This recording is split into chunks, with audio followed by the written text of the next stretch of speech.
Yo, yo, yo, what is up? What is up, guys? Hope everyone is having a fantastic Friday night. Hope everyone's doing well. So we'll go over a little bit of Pittsburgh Steelers tonight. Um, and we'll go over some other stuff. Now, I was gonna do a call-in for this stream. I'm trying something different. I might have to use something else. I just at the last hour, I was like, you know what? Instead of me just yapping all night, let's bring some people on for a couple minutes apiece. If anybody even wants to speak their thing on this team, all opinions are welcome. If you start any nonsense or you do something, whether it's political or racial or any of that crap, I'm going to kick somebody out. So that's how it's going to go. I will be sending a link on StreamYard, and you'll have like 3 minutes to talk about the team or whatever. We'll just talk, and that's pretty much it. So obviously, appreciate everybody coming in. 49 in the chat. Thank you so much. So obviously, there's a big matchup on Sunday. Getting back on track is the most important thing. Of obviously that the close win against the Panthers, and obviously all the drama that came with it this past week. So hopefully, getting back on the right track this week. You're going into a game where division's on the line. Well, division, I mean, the Eagles are up 3 games at this point, and I think with this win over the Steelers, the Eagles win the division. So we already have a playoff berth already clinched. Going into this game, obviously injuries for the Steelers. George Pickens, safety Deshaun Elliott, and defensive tackle Larry Ogunjobi, which are 3 really big ones for that defense. We're looking at, obviously, TJ Watt versus Lane Johnson on some of the matchups. They still have, obviously, TJ Watt, like I said, Patrick Queen, still a very good defense. Dante Jackson and Joey Porter Jr. At cornerback. Beanie Bishop at the nickel spot. You have both tackles for the Steelers and Broderick Jones, that I think is 8th most in pressures. Only gave up 3 pressures for the season, so he's been pretty good. And obviously, Danny Moore gave up 27 pressures this year, 21st most in the league. I think if they obviously could shut down Najee Harris, contain Russell Wilson, don't let him find any of these running lanes, I think we'll be good. I think we'll be fine. That defense, I think, got humbled a little bit last week. They've been playing good for a while, and finally they had not really a fantastic game. So we know what this offense needs to do. We know this passing game. I think Saquon Barkley's going to have a really big fucking game. I do. Obviously, with the injury they have at defensive tackle, the defense will be spread out because of A.J. Brown, Devontae Smith. We'll see maybe some Johnny Wilson maybe for short yardage, some things like that. So I think Saquon can run for 130 yards on this defense. They're 17th against the run, right? We just ran 140 on the number one, run defense. I mean, statistics really don't matter too much, but you have to take them into account while going into these games. Big injuries for the Steelers this week, defensively, definitely. So, Eagles, I don't know if Reed Blankenship's coming back Sunday. Sidney Brown was doing some work with the DBs and just for some DB drills. It seems like everyone else is pretty much healthy at this point. We're still waiting on Bryce Huff in another couple weeks. He should be back, add more to our defensive line. We need to try to free up Jalen Carter if we possibly can this week. And we'll see what happens. So instead of me yapping, by the way, this stream is sponsored by BetUS. Go check them out. Thank you so much for sponsoring. And so what we're going to do is we're going to start a StreamYard. I won't be in StreamYard, but I'll be talking on OBS. So you won't see my face on StreamYard. So I don't want to see no video. Just talk with audio until I get this. I want to kind of do some call-ins tonight. I figured, instead of me blabbing all night, let's do some call-ins. And, we could talk. Each person could talk for a couple minutes about the team, what's going on.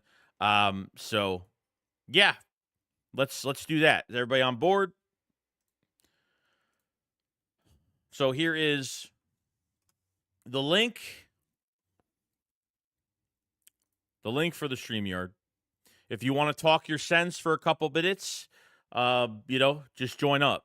You want to talk your sense? Any bullshit, any nonsense, you're getting kicked out of here. So trust me, I will be on it. I will be on it. I will be watching out for that. So obviously you won't see me on StreamYard, but you'll be able to hear everything that's going on. And so if anybody wants to join up on that link, just join up and I'll have you in the room. So this is a big week for the Eagles, man. This is a big week. A lot of the Eagles fan base right now has been half and half on this passing game with Jalen Hurts, and I think they're going to be fine. I think Hurts is having more of an off, was more of the off games that he's had this year. And yeah, the ball needs to get released a little bit quicker. Some things have to get better. What's going on, Nina? And happy Friday the 13th, by the way.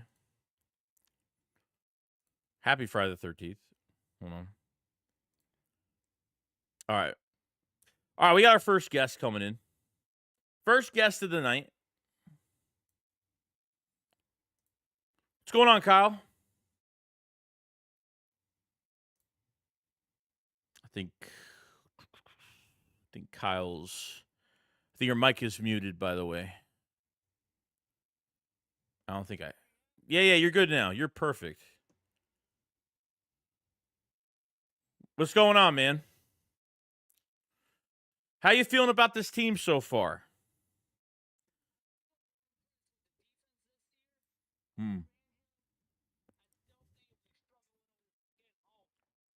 Yeah. Agreed. Yeah, I mean, look, you had it was I think the whole defense had an off game last week. I mean, the whole team had an off game. Your three-man rotation on the edge we generated one sack on Bryce Young last week, so it wasn't my Zach Ball, so you figured they would have done a little bit more, but edge rushers still, I'm still not on high alert. I thought they've been playing pretty damn well, but it's been one of those situations where it's not going to look perfect every game, but we came out with a win last week, and then hopefully they can reset and do their thing. So.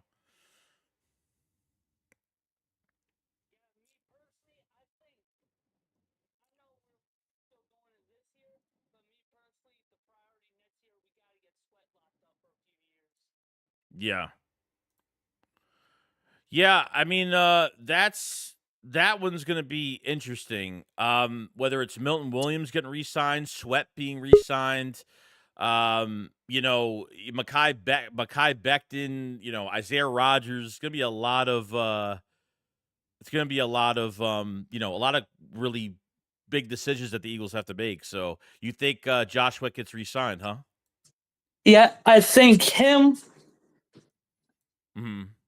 I've seen this team for years. I would like to see Bond get re-signed, but more likely, knowing how they go about their business, more likely it's not going to happen. But I would like to see him get signed because we always invest in the trenches. Yeah, no, I mean, look, I think Zach Bond is like the must number one sign that they have to make.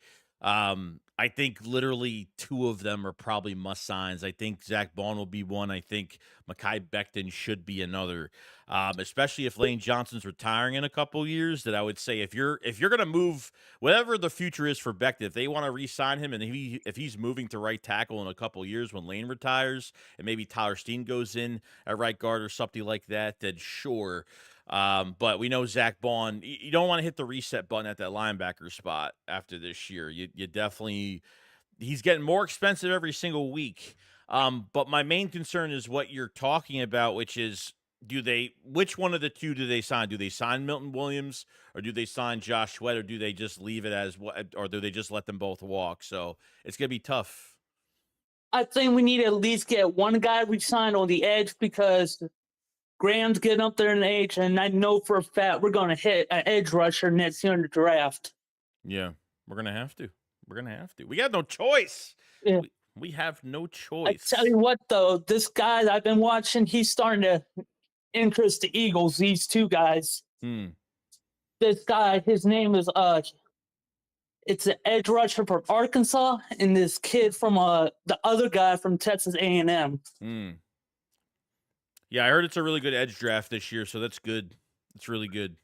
It's well needed because I don't think the Eagles are going to go down that route of signing somebody to a lot of money. But they've already done that already, and it's already not working. I don't know what Bryce Huff's going to look like. I don't know if this is like it for Bryce Huff. I mean, he's been playing better since the bye week, but we're literally throwing compliments at this guy for every little pressure that he's getting. Maybe he was coming into his own. I don't know. He's been more of a depth third down edge rusher, but it's just not enough. And because Jalen Carter is not getting freed enough in these games, I think that's hurting it. I think it's hurting Jalen Carter's progress as well because we don't have that apex predator on the edge. So, But for this Steeler game, though, what I would do, I would go out, hit Saquon early on instead of passing off. Because this is not a team I would try to pass at because with them, I know he's had a down year, TJ Watt, but he's still one of those elite guys, and you don't want to pass early on him. yeah, no, I get it. I totally get it. You're gonna want to try to these these slow starts are really the main problem, and things taking way too long to develop as of right now with this offense. I mean, a lot of this offense is it's I like when they play up tempo, and I like that off the up tempo offense, especially running the football. Like the offense has a lot of juice, then you start passing after that, and then I think Jalen Hurts looks so much better. But that we can't play from behind every single game, so. That's where I'm at too, but I agree though. And it just hit me till now. This is the first time we're going to be going against Sam Malu since he was with us in 22. Oh yeah, he is yeah, he's a starting right guard for the Steelers. I totally forgot about that. Damn. Totally forgot about that. But we're running a little late here. Any last words about the team or anything that's on your mind?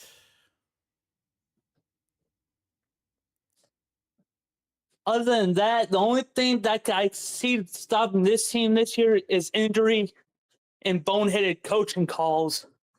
Yeah. Yeah, I think the bonehead coaching calls have been better than they have been. It's just down to the execution, really. And there's like some audibles that Hertz has been calling at the line that, you know, that I really haven't been, you're third and short, second and short, and you audible from a run to a pass, which I don't get. Like there's some things at the line which I don't know why he calls, but we haven't had a bad. I think we necessarily didn't have a bad coaching game really probably since the Jaguars game, to be honest with you.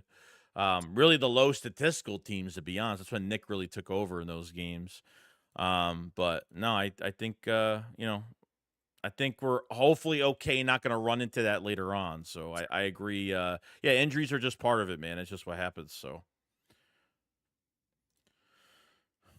I think that's it. Yep. All right, man. Well, thank you for coming in, Kyle. I appreciate it so much, man.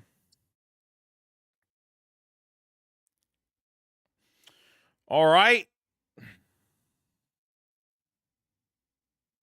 Next on the list, we got Linda Connors, the super chat. Thank you so much. Says, got to sign Milton Williams too. I don't know what they're going to do. I honestly don't know what they're going to do.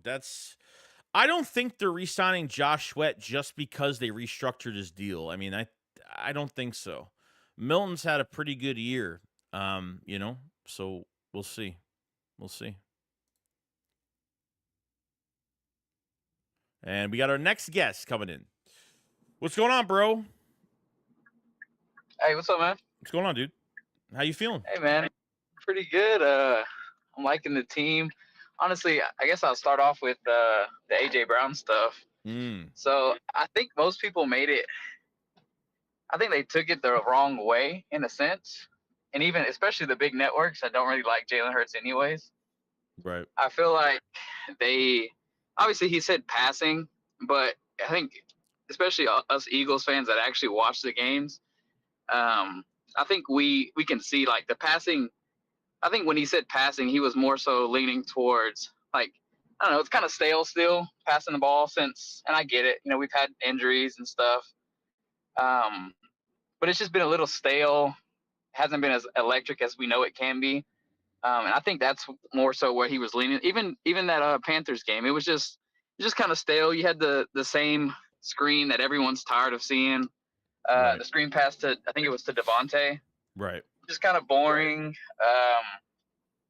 I don't know. I think that's more so where he was leaning to. But obviously everybody's like, oh, there's only one person passing the ball, it's Jalen, so it had to be a knock towards Jalen. But last and I know Jalen missed some throws that game, but again, Yeah. that I remember, Jalen wasn't the one calling the plays, and it's not drawing up these plays. So to me, that's more so where I felt like he was leaning towards, and they kind of ran with it. And I think it got a little bit to do with why he kind of threw up the Joker, the Yeah. Joker on his Instagram, because Right. everybody wants to point him out to be the troublemaker, the guy that's bad for the team, the Mhm. diva. But I don't think it was even that. As much as I could say that probably was the mistake that he made. If he says, "Hey, what's wrong with the offense? What has to improve the passing game?" You would, you know where that's gonna go. If I have issues with the passing game, that means I have issues with my quarterback, and that's where everybody pretty much took it. And then Brandon Graham took the biggest L, and went on WIP, which, the last thing he should be saying is, oh, there might be something going on. Like, he should be going on there spreading laundry like that. I mean, he knows better than that. So it really, I think AJ Brown made a mistake, and it should have really been behind closed doors. He could have said anything else of how this team could improve, how the offense could improve. At least a generic PR statement he could have made. And I think there was just an execution problem. I think another thing to kind of think about too is he hasn't had AJ Brown in a lot of games this year either. He's missed a few games this season. I mean, it's been the Yeah. Saquon Barkley show the Saquon Barkley show the whole entire year. And Devontae Smith will get his touches when he gets his touches, and he's missed a couple. So, you didn't have AJ Brown for a few games. So I'm not saying there's no chemistry, but it could have affected it maybe, but there's definitely somewhat of a execution problem. I mean, look, last week was more one of his off games, and I think they'll clean that up. I think they'll be ready to make a run, and I think they'll be fine. And I think with this, the first thing on the Brandon Graham thing, I was watching that interview, and I don't know why I thought it was like AI generated, because I'm like, bro, Brandon Graham would never say anything like. I didn't think it was real, because I was like, nah, that's not BG. I know. And but that kind of threw me off. But as far as like the team and like what I think about like this week and going forward, we get compared to what we were last year, and I guess rightfully so. But there was a lot, like the whole temperament of the team was just complete. I mean, the coaching was bad from the very beginning, and we all knew that. Like this Yeah. team is not the same team. I'd put my life on it. Oh, I think we lost you.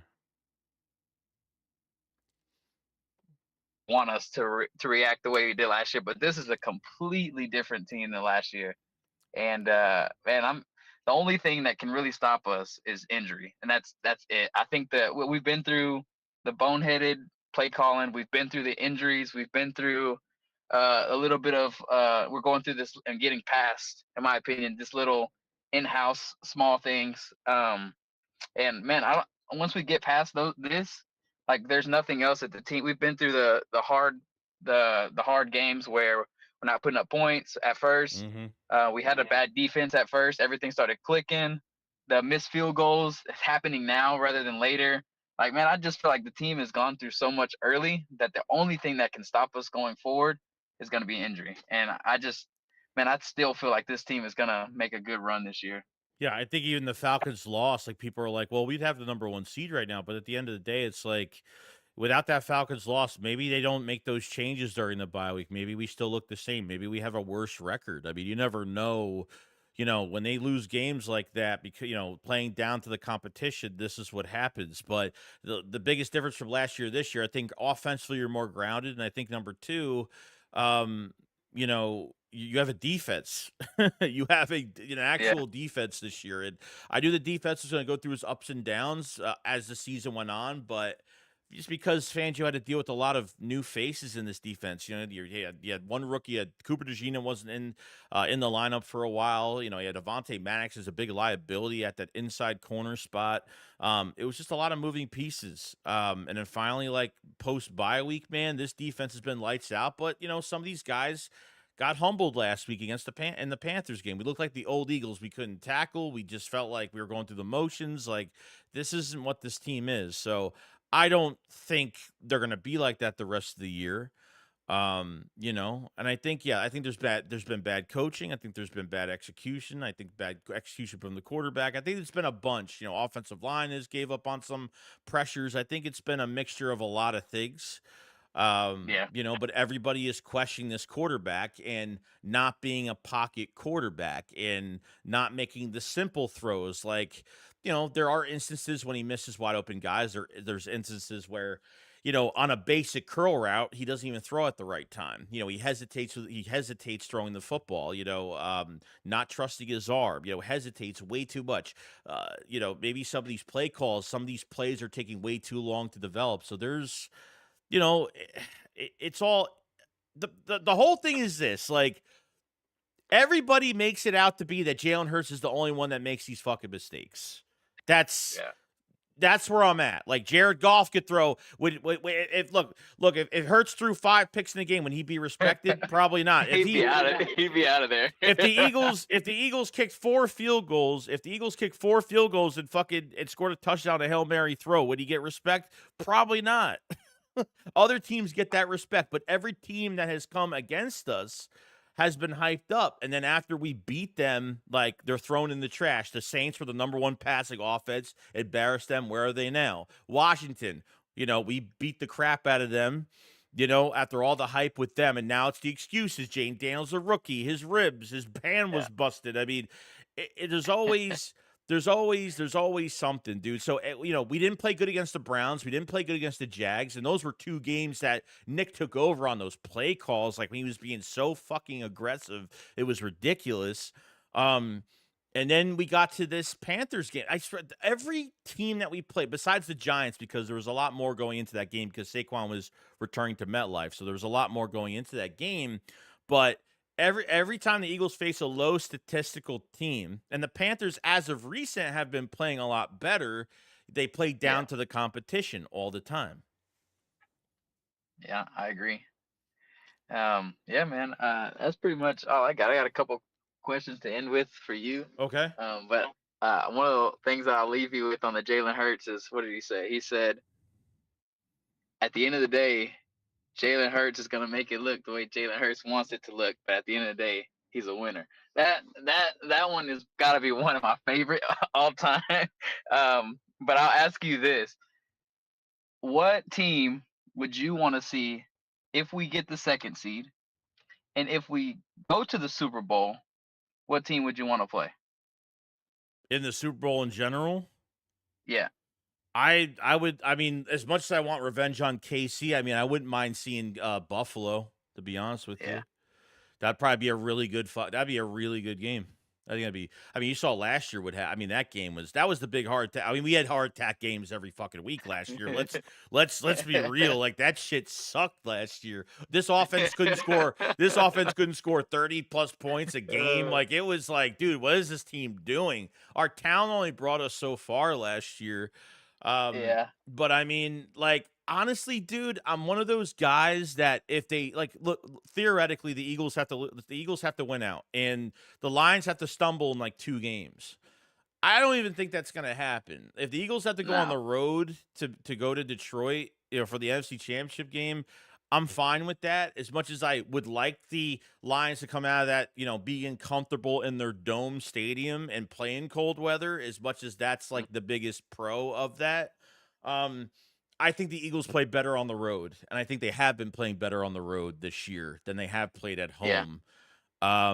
You know, so that's the direction I'm kind of going in. Like, as soon as they win the division, like I'm like they're gonna rest guys. Like even if you have like a serious injury with a player, you can rest them the last couple weeks if you really have to. If the Eagles don't give a shit about seeding and who they face, and which I don't think they're really gonna care that much. you'll have play. It doesn't mean you can't rest guys. You could rest whoever you want. I mean, you already clinched the playoff berth so far. So really, it comes to winning the division, and then really it's seeding after that.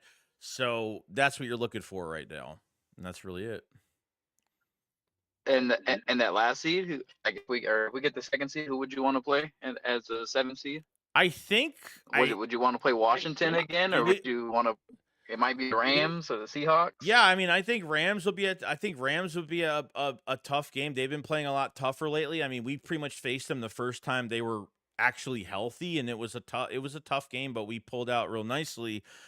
It'd probably be Washington again. I mean, because I think that's just I think not say easy, but I think they're totally beatable. You know, there's already Yeah. a blueprint on them as it is. So I wouldn't mind seeing them again. I think that'd be a good game, and I yeah. think we could send Jaden Daniels home again, packing. So I appreciate it, man, and All I'll right. let somebody else get on. But I appreciate it, man. All right, thanks for coming in, man. Appreciate it so much. Thank you. All right, man. All right, Later. peace out. We got a super chat from lawsuit coming. Said enough with the Hurts apologist per PFF Eagles. O-line ranks second in the NFL with 3.2 average seconds to throw the ball and 42nd in the NFL at 22.3% pressure to sack rate. He's holding onto the ball. Oh yeah, he is. I already know that. He's holding onto the ball like 3.5 to 4 seconds. It's too long.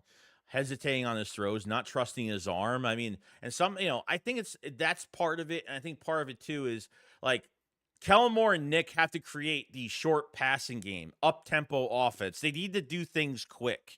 The play creation is taking. I mean, it's taking way too long to develop anything. The handoffs are slow. The passes are taking too much. So I get that 100%. I get that totally get that. Like I said, guys, you guys want to join in?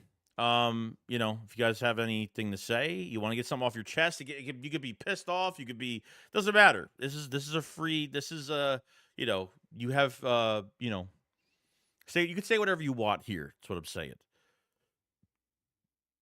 All right, here we go. We got Michael Myers in the building. What's going on? I like the name though. Hey man, how you doing? What's going on, dude? Yeah, man, I'm excited, dude, about the season, man. It's almost Sunday, and I think we're gonna kick the Steelers' ass, you know? Mm-hmm. And yeah, dude, I look at this offensive line. We got Mekhi Becton, we got Landon Dickerson, Lane Johnson. I mean, that's a whole lot of meat coming at you, you know? I mean, meat. yeah, that's hard to stop, dude. Think about that real quickly, man. Like, nobody wants to see that, you know? Yeah. It's like a gorilla, like a farm animal, right? Like we Right. got, yeah, man, it's insane, dude. We got like, yeah, it's ridiculous. So that's why that run game is so unbelievable, you know? And we got, Saquon Barkley, and that's winning football, man. So, yeah, I don't know what the hell they're gonna say after we beat the Steelers. You know, they're gonna try to come up with something, but that's what the media does, you know, and it's not like there's some superpower out there that's always knocking 40 points and leaving a team All right. only scoring 10 or something like that. I watched the Lions, dude, and the Bears, that Bears game and stuff like that, and Yeah. everybody has those games, to where they supposedly face, a lesser opponent. The Chiefs did it Yeah. with the Panthers, Right. Um, so yeah, man, I'm excited, man. I think we beat the Steelers, and I think we went out, and there's a good chance because if the Packers, if they beat the Vikings, right, and if the Vikings beat the Lions, we can still get the number 1 seed. And I'll say that game between the Lions and the Packers was pretty close. So the Packers are still a pretty good team, Yeah, so that's that's true. not out of the question, Yeah, it's true. Yeah, so yeah, man. What do you think of the what is your stand on Hurts right now in the season versus the coaching?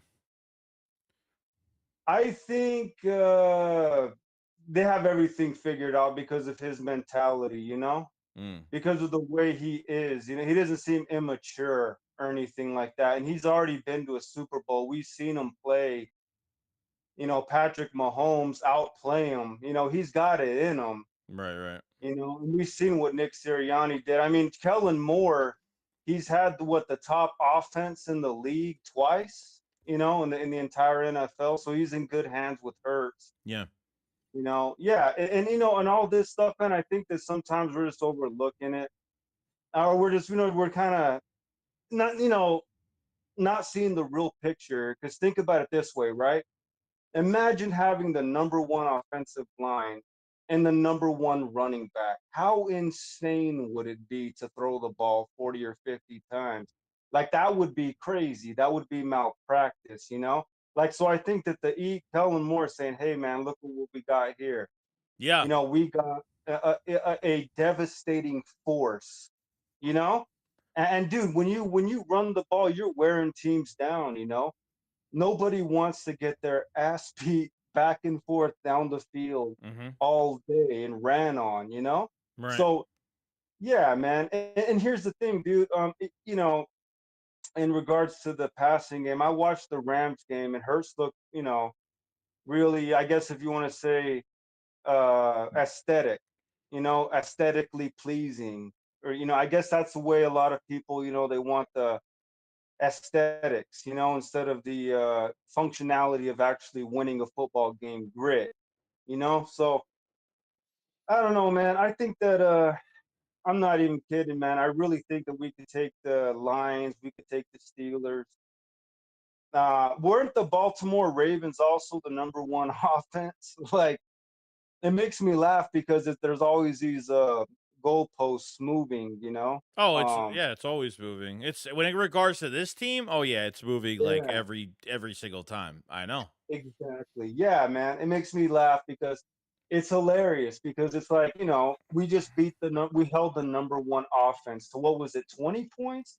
Or was it less? Do you remember? I forgot what the score was. What Yeah, was the score, it Chet? wasn't. Yeah, they didn't light us up though or anything like. We held them to a pretty definitely they're below their average. You I know. mean, I think they were the number one Yeah. rushing defense, and we still put we still put Yeah. 140 on them. Yeah. You know what I Oh mean? yeah, dude. Yeah. So I think that we beat up Detroit. Um, you know, it because it's inevitable, man. Unless something crazy happens, I just Y- think that You're it's happening. I don't think Hurts is a perfect quarterback. I don't think he's a pocket quarterback or anything like that. I think he's a dink and dunk game managing quarterback, and that's perfectly fine. With the amount of weapons that he Yeah. has around him, he doesn't have to do that much. Like if he throws 16 to 23 times in a game, that's like my comfort zone with him because anything above 23 passes, or at least when you get Yeah. into the Oh yeah. 30 range, that's where I Well. start to say, holy shit, like Yeah. Yeah. he might make some mistakes down the line. So, Oh yeah, man. he's just not that he's just but I think he's clutch, and I think like what what's Oh his yeah. face said, the other guest that we just had, pretty much saying like winning is all that matters, and regardless, Yeah. it's the NFL cares about the flash and the style, and Yeah. Style points. that's all they care about. And because you don't see Humbling. anything Yeah. amazing from Jalen Hurts in the passing game, Saquon Barkley has been the face of this offense. I think the philosophy needs to change. I think the offense needs to really run through him, this year at least, just alone, because, I don't think, not saying that it has been like you've missed, AJ Brown's missed a few games, Devontae Smith's missed a couple games already, but this Yeah. run Yeah. game is like, it's such a fucking luxury that Yeah. we haven't had in years.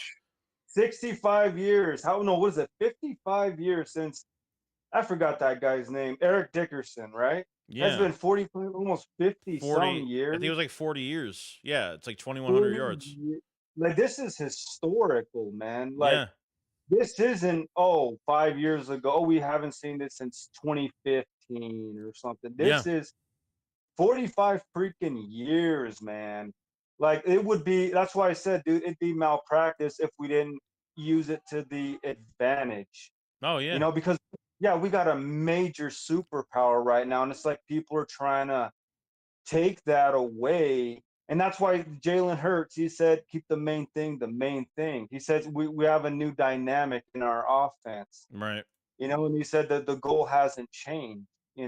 So Agreed. Yeah. yeah, man, and I agree. You know, about Jalen Hurts, but he's dinking and dunking and stuff. And you know what? That's actually how Tom Brady won most of his Super Bowls too. Mm, Like yeah, if you look at his Super Bowls, he was very surgical in the pocket. And I know Jalen Hurts, he has some things to improve on. But um, I believe that he is very when the time is needed, he is clutch. yeah. Because I can see a lot of times when it's third and long, fourth and long, he makes those clutch plays. And I know I got to get going and stuff like that because you probably have another guest right Yeah. I now. got But plenty. Yeah. Yeah. Yeah. oh yeah, yeah. But I just Take your want to time. say just one more thing before I go. And you know what? I just think that we're in good hands because he's real calm. He doesn't get rattled or shaken up. Real easily and stuff like that. So Yeah. No. I yeah, Yeah, man. So I think yeah. I think we'll be in good shape, but we should kick their ass Sunday. So definitely. We will kick their ass, Joey. All All right, right, brother. all You right, have a man. good one, You have a man. good day, man. Later, Appreciate brother. it. We got Kevo. Kevo. We got 138 in the chat. Make sure you subscribe, guys. Link is in there. Appreciate it so much. Kevo. Hello, Joey. What's up, man? Hey, so what I'm trying to figure out is what do people expect Jalen to do when he's only passing the ball 11 times in the first half? It's hard to pass that short of a amount and get a rhythm in the passing game. Yeah, no, I mean, part of it is like I don't know what this. I think running up tempo, having some motion. I think short passing game. That's Calmore's bread and butter.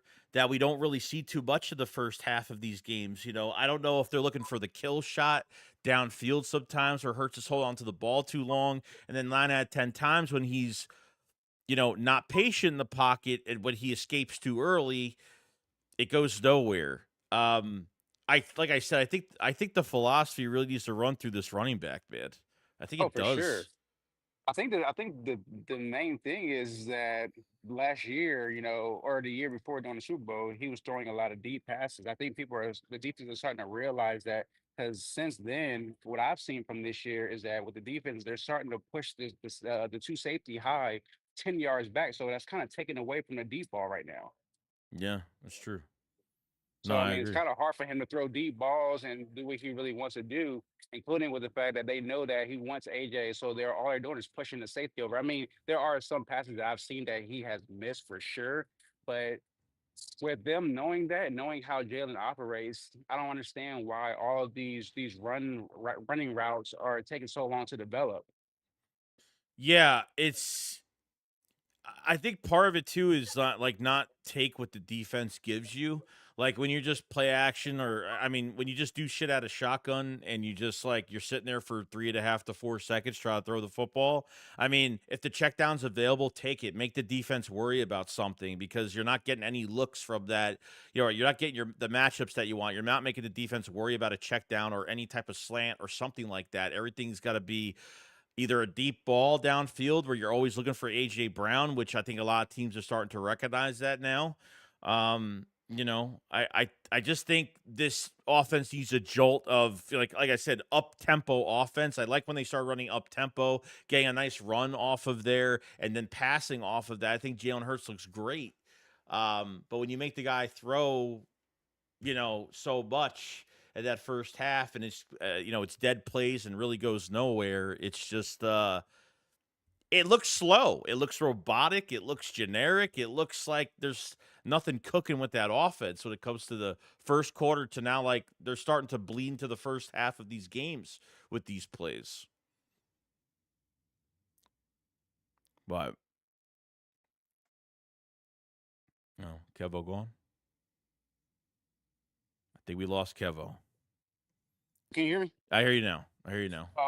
So I'm trying to figure out also how come we haven't utilized Saquon Barkley when it comes to the blocking and then going out for a check down. The last time we did that on in the middle where he went for a block and then went up the middle and then turned around, he got that 40-yard run. Since then, I have yet to see anything like that ever since. Yeah, no, even the passing game too. He's not even like he's barely in the passing game either. He's a big he's Yeah. a big mismatch in the passing game. I don't know why they don't use him like that, but yeah, that's definitely like I feel like this offense is still held back a little bit. I feel like there's just so much more they could do with the amount of talent that they have. But yeah, I mean, look what happened last year with DeAndre Swift. Remember all of camp last year? Like he was working with the receivers and like he only caught a couple balls last year early in the season, barely even that, and they barely used him in the passing game. So I don't know. I mean, Kellen Moore likes throwing to his running backs. When he had Austin Eckler last season with the Chargers, he had I think he had over 500 to 600 yards receiving. He was very balanced between his rushing and his receiving yards last year. So I don't know why they don't use that more. Kind of like what they did in the first game against Green Bay. I think he The wheel had route. Oh, yeah. Yeah. That wheel route, we got 2 touchdowns on that from 2 different teams with Saquon Barkley. I Yeah. believe it was the first game, or and then I think it's the Giants game or something. The wheel route touchdown every single time. It was like automatic. When we haven't used it ever since. Even a screen pass to Saquon. We've only seen that Yeah, maybe 4 or 5 times this season. Like, we don't see it that much, man. It's just like, why not? Like what I mean, if he has some blockers in front of him with help, I mean, God knows what he could do on his own after that when he gets to the open field even more when he's by himself. I mean, yeah, it's crazy, man. There's little nitpicking things I could say that they could do. There's so much more that they could do. Everything doesn't have to be a 70-yard pass downfield. It doesn't have to be a big kill shot pass downfield. It doesn't have to be like that. exactly. I think with this game right here, what we need to do, because from what I've seen, is that we get the most success when we do the no huddle offense. Mm-hmm. It seems like what we need to do in this game, including when we know that TJ Watt is going to be out for blood and it's going to be getting before we can actually wear their defense down, the first 2 possessions that we get, we need to go no huddle and to see what we can do. I think that'd be the best thing to get their defense off balance. We can go ahead and push the ball with runs, and then quick slants, quick outs, quick hitches, and then after that, once we wear them down with that in the run, then we make the defense honest. Then we can Oh, we cut out again. Cut out again. It happens sometimes. It might be StreamYard. I don't know. this that's my You're good. my You're good. phone. You're That's fine. my phone. Hear you now. Sorry. So what we need to do is, I believe, is that for the first 2 possessions, we need to just go ahead and do the no huddle quick play, quick offense, because it seems like that's where we're getting most of our bread and butter and our points from doing that. We don't do that in the first half, and then the second half we come out and do that, and that's when we score points. And then TJ Watt right now is going to be out for blood. If we go ahead and make their defense honest, start having them push their safeties up instead of being 10 yards back, then we can go back to trying to push it deep with the deep ball with AJ. But right now they're going to be trying to force.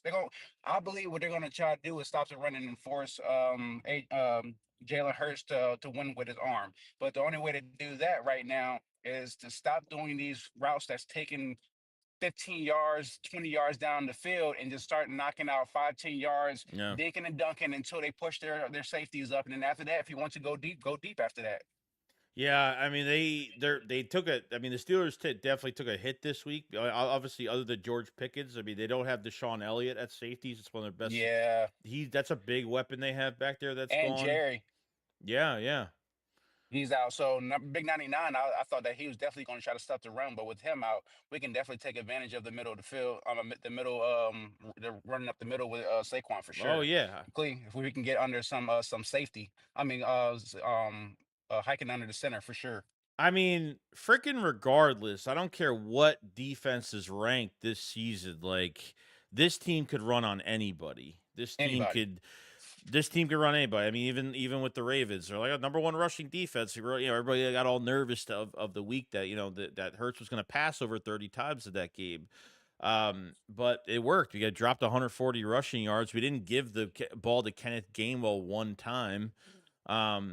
Do you think Will Shipley is being held back? I think that he's being held back, but I mean, right now with the running group that we got right now, is pretty much with him. It's gonna be getting how you fit in. I mean, he's only really gonna get his touches if we're blowing the team out Mm, by crazy amount right now. But I mean, but it's kind of hard because anytime Kenny gets in, he takes full advantage of his touches. Right.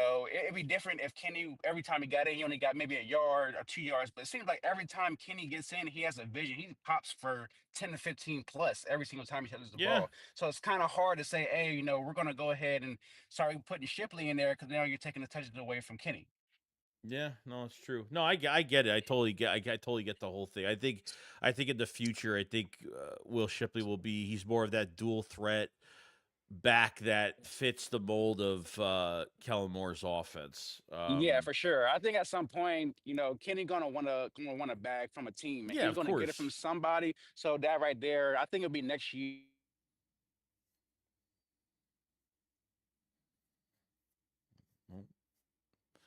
Oh, Kevo's gone again. He'll be back. He'll be back. Yep. You, There he is. if Kenny's a free agent after this year. He is. Yeah, so he'll be trying to push for a contract. He'll get it from somewhere. So I think that'd be perfect for Shipley to come right in and take that role Mm-hmm. No, I agree. for sure. I But agree. anyway, man, I appreciate it. Joey, man, I love your show, bro. Yeah, I appreciate it so much, man. Thank you for the support, man. Appreciate it so much. All right, big dog. You have a All good right. night. You too, man. All right, Bye. Yo, Bang Bang, what's up, man? Yo, Joey, can you hear me? Yeah, you're perfectly fine. Okay, I was just listening to you chat just a second ago. Couple things. Mm-hmm. So, regarding Jalen Hurts and the passing and all that kind of stuff, I feel like the staff, the coaching staff, could do more to like help him as far as like maybe like some naked bootlegs or something to get him away from the pocket. What do you think? Yeah, I mean, I think anything short, sweet, and simple is going to make it so much easier for him. Like I said, like it's necessarily he doesn't have to throw like 30, 40 yards downfield. But I think, like I said, like I feel like even with these first halves, and I feel like Saquon Barkley's been more of a finisher than he has been, like, really pulling these rushing yards in the first half. I think it's already been seen that he's been really putting teams away in the second half of these games. But when it comes to short passing game or anything like that, I think that's what they should do. I think they should run up tempo. They should have some motion, do some things that are, simple, quick, fast plays that will make defenses worry a little bit. Check downs, screen passes. I mean, something. I mean, because if he's holding on to the ball for 3.5, 4 seconds, contemplate on whether he's going to throw it, hesitates, stares down a receiver, or if you win on first down and have second and short like they did last week, and then he audibles from a run to a pass, that just makes no sense to me. Why things are just so complicated like that. I feel like they could run like some bootlegs or Yeah. something to roll him out of the pocket to get him out in space where he can survey the field and get rid of it that way. But I mean, I think it would help. I will say this though, that it's got to be a little bit better. Like, I'm not saying the passing game, I'm not saying he has to throw for 300 yards, Yeah. but for us to get where we want to go, it's got to get a little bit better. Like we can't depend on just Saquon, all the time. Eventually, there's going to come a time where they're doing a good job on him, maybe in the playoffs, and he's going to have to throw the ball. Yeah, it's happened. It's happened before where the run game. I thought the Browns game was one game where they kind of shut the run down a little bit. We need to pass a little bit more. Yeah, I mean, that's where I get nervous. I get nervous where if he throws over 23 times in a game and hits to that 30 mark, yeah, it makes me a little nervous to think that, man, I'm hoping that he doesn't throw a pick. I hope he doesn't turn the ball over, which he hasn't been since the bye week. He's been doing pretty good with that. So I think we all know he has to be a little bit better. When he throws to the flat or when he throws diagonal or when he throws to wide open guys, he's fine. It's like short window throws and just hesitation on the short windows and throwing forward, really. That's where he was really lacking last week. So I don't know if you're like me, but when I watch the games, I have like spurts where I'm like screaming and yelling at Jalen Hurts, and then the next minute I'm like cheering him on. And yeah, like, no, yeah.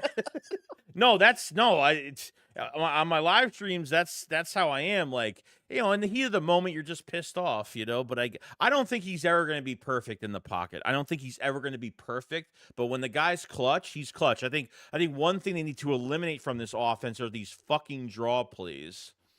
Oh my God! Which, it's yeah, like go ahead. they run it so many times in a game. I'm just like, dude, stop.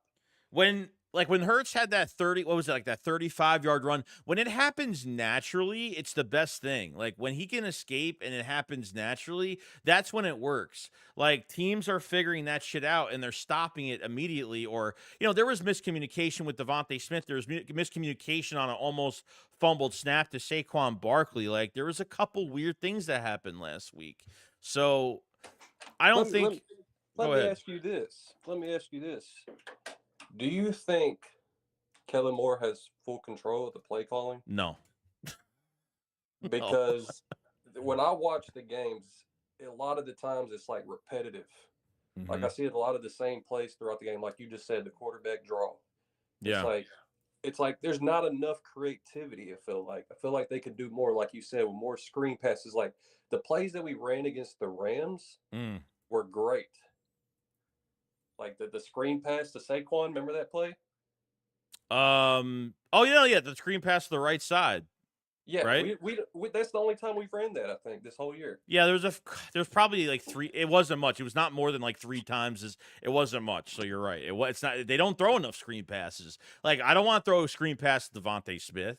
Like he's gonna get killed. He's gonna get fucking slaughtered. There's no point. I hate when they do that too because it never goes anywhere. No, or a tight end screen. Those I'm getting tired of. Like that's like Nick's bread and butter.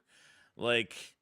Yeah, I feel like they should do more motion too with Devontae because that guy's so good. You could just, I mean, he's such a great route runner. You could just move him all around and get him open. Yeah. Yeah, the motion is when it works, it's great.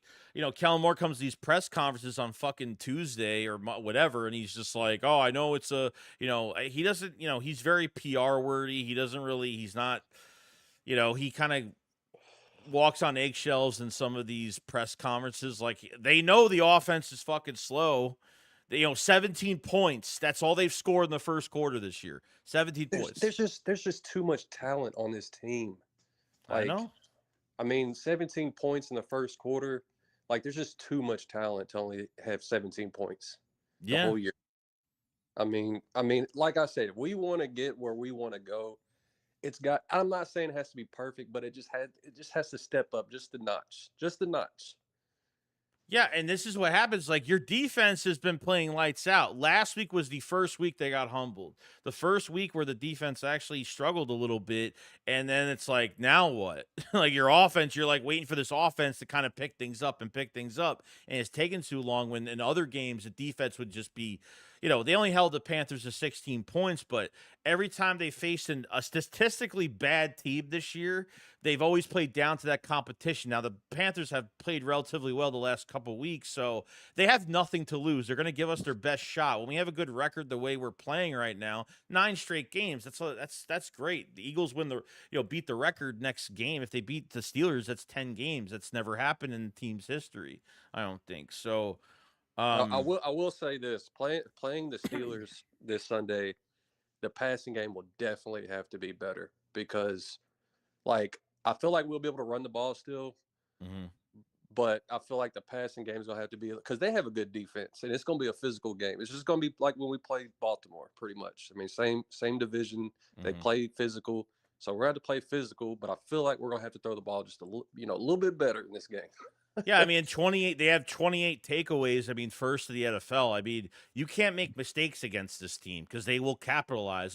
What game was it? Was it?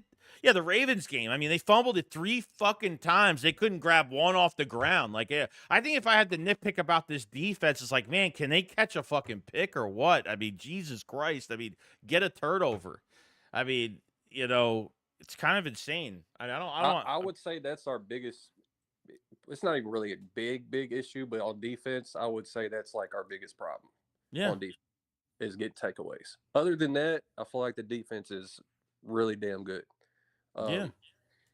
Defense, I have no complaints. Literally, my only complaint, and I'm just nitpicking, It's just I feel like the passing game it don't even have to be like 300 yards a game. If he could just Oh. throw for a couple hundred, you know, and be more efficient, we'll be fine. I mean, I feel like we could beat the Lions, but I feel like again, if we play the Lions in the playoffs, we're gonna have to be able to pass the ball more. Yeah, and I think part of it too is like, it could have been like, AJ Brown missed a few games this season. I mean, I don't know how up to par they are with chemistry and doing things. I mean, they should be. I mean, I should be having to make an excuse like that. But like I said, I think the philosophy on offense, especially in that first half, really has to change. And, we'll see we'll see what happens. But Maybe they have some stuff in store for the playoffs that we don't know about. Maybe they do. they probably do. I mean, it could possible. And as far as the whole AJ Brown and that whole thing that was going on, I think that was just a big misunderstanding. And honestly, I feel like him coming out and saying something, I think I heard Philly 500 say this too, that it will actually help us focus and hone in on that more. If that makes sense. Yeah, Like, I completely get that. Like, with all the stuff that happened this week, it's like, the media feels like this is more important than what the Eagles are doing right now, and all they want to do is get as much distraction as possible to these players. And they make AJ Brown to be like the villain every single time. And I don't think it was smart of him to he knew where that was going to go once he said the passing game, because who throws the fucking ball to him? You know where that was going. But real quick, I was going to say this too. One more thing I was going to say. Did you see this? This is what kills me about the media. So everybody wants to kill Jalen Hurts and AJ Brown and the media. That's all they've been talking about all week. It drives me nuts. I don't even like watching it. But Brock Purdy had a terrible game Thursday night. You see his stats? Like 140 yards, like 2 picks, 42 passer rating. Nobody will mention him having a terrible game. But when it comes to Jalen Hurts, it's like we got to bench him right away. Yeah, like that's why this fan base in general, like, it pisses me off a lot, because everyone acts like Hurts is the only one that makes these fucking mistakes. Or, like Josh Allen on fucking Monday night could have 3 rushing touchdowns and 3 fucking passing touchdowns, and he gets fucking glazed after the game. But guess what? He lost the game. I would rather win. I'd rather have Jalen Hurts throw 100 yards every game if we won every game. I mean, honestly, it don't bother me. I'm just saying in the playoffs, I feel like he is going to have to step it up a little bit more. And I think he can. We've seen him do it before. I'm not saying he can't. Mm-hmm. We've seen him do it before. He is a winner. He is clutch. We all know those things. Yeah. I just feel like he's being I feel like when I watch him, he's like being cautious, like because the picks early in the year, it's like he sees like he sees something like he wants to throw it, but then he like I don't know, like waits. He hesitates. Yeah, he hesitates. Like, and like I said, whether it's either when a guy's wide open, he could throw to the flat, he could throw diagonal of the field, but when it comes to throwing over, like forward, like that's like I think even that play after when like the ball got tipped in the air last week, it landed right into Adam Thielen's hands and fucking luck. Like that sucked. It was horrible. Like things like that, so he just got to let it loose a little bit more. I mean mistakes are going to happen. I mean, he's not going to be perfect without throwing picks every game. Just let it loose a little bit more. Yeah, that's all. He's just got to be more comfortable. He's not comfortable. Like as simple as that. As soon as I see him escaping the pocket, as soon as I see him just not being patient, there's times where he's patient and nobody's open. It's bad route combinations. There's either nothing going middle of the field. Like there's nothing there. There's no check down. Like you can't leave Hurts like that in the backfield like that. You can't do that. I will say this though, he's done a lot better on throwing the ball away. Oh, he's been great. Instead of, forcing it or anything like that. He actually throws the ball away, which I'd rather him do that. Yeah, he got a lot of shit last week for when he ran back 8 yards and he slid. He was out of the tackle box. Jordan Mailata whiffed on a block, and he had the slide. I mean, there was nothing he could do. There was really nothing he could. Maybe could have threw it out of bounds. Maybe. I mean, I don't know. I mean, you're getting chased like that, and there's not even like a foot of space, and I'm not really sure, but I think he'll be better though. I don't, like that's what I'm saying. Like it's as long as he wins, he's clutch in clutch moments, and you know, I believe in him. I think he'll get it right. I do as well. Yeah. I mean, we'll be fine. Like I said, this weekend we're going to be in a dogfight. I have a feeling it's going to be a low scoring game, defensive battle, and I'm excited to watch it. So, other than that, man, I appreciate you having me on. Yeah, appreciate you coming on, man. Appreciate the support so much. It means a No lot. problem. No All right? problem, brother. Take care. You too, man. Trust me, I'm like appreciate everybody in the chat. By the way, 128 in the chat. Make sure you subscribe, like the stream. Thank you so much. Trust me, if I'm nitpicky about shit, I am nitpicky about shit. And by the way, this video is sponsored by BetUS. Go check them out. Appreciate it so much. So much. All right, we have Easy Ish's name. Hey, What can up? you hear me, Joey? Yeah, I hear you. Love What's the up, profile Joey? pic. Man, I love your content. Yeah, of course. Just want to say I love you and your content, and you and a 500 very dynamic duo. I love it. Can't get enough of it. Just I want to say appreciate it, man. Definitely. that. Just want to say a few things about our 11-2 football team, not our 2-11 football team. Just want to put that out there. First of all, this defense. Shout out Vic Fangio. Well, I mean, like he's turned this the absolute unit. The rookies are playing like veterans. The veterans are playing like just young, like they're 27 again. It's crazy. It's great to see this, and they have a great future. Yeah, I love the defense. Oh, yeah, night and day. It's night and day from last year. I know that. You got some dogs on this defense, no doubt. Yeah, I literally got my Quinion Mitchell jersey right before the Washington game. Shit. I was just praying that he caught a pick that game, but unfortunately, those days are behind him. No one's gonna throw at him. Yeah, I believe it.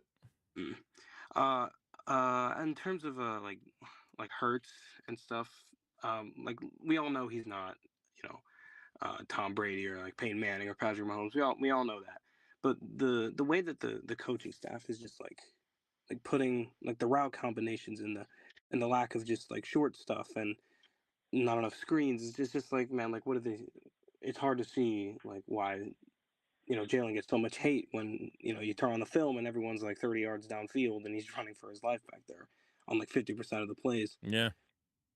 I think they just need to do a better job of that. You see it a lot with Kellen's offenses, but like with Nick, you'll have your problems with Nick, but yeah, there's not enough creativity in my opinion. Yeah, I agree. I mean, really, since the offseason program, it was like there was a few things. Like, we didn't know when Kellen got hired, we didn't know, like, it was like a step-by-step process. It was like Kellen had control, then it was like Nick and Kellen's schemes would come together, which this is what this shit looks like.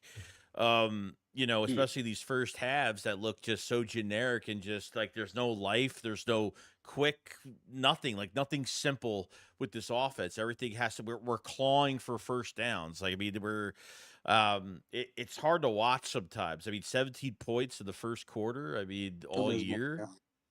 Yeah, it's crazy. Well, what else I want to talk about?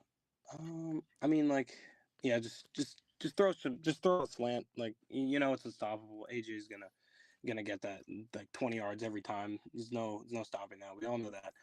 And like Bird Gang said, I don't remember what his name was, but put Smitty in motion. Like his route running it's impeccable, and it's just not used enough. Yeah, I agree. I've loved Devontae Smith since he came out of college, and I just don't see a lot of that. You saw it in 22. You've seen it a bit this year. Definitely didn't see it last year. We didn't see much of anything last year, but we're just not seeing enough. No, they haven't done. Yeah, they haven't done it in the first half enough. That's no doubt. It's just It's just the basic, it's a shotgun drop back. I mean, it's nothing. I mean, I would like to see the run game incorporated in the first half, maybe up tempo. Play action fake. I mean, use more play action because everyone fears this fucking running back now. Mm. It opens so much more up. Yeah, I mean, no one's biting on the play action when Galen was in there. Yeah. um. That's about it. Just can't wait for Shakedown tomorrow. I'll be in chat. Yeah, we'll be live tomorrow. We'll be live Sunday after the game, so we'll be good to All go. right, cool. I appreciate All you right, coming in, man. thanks for having me on. No problem, dude. Have a good day. Later. Good night. We got Rylan Yancey. Yo. Ryland. Ryland's not here. Ryland is gone.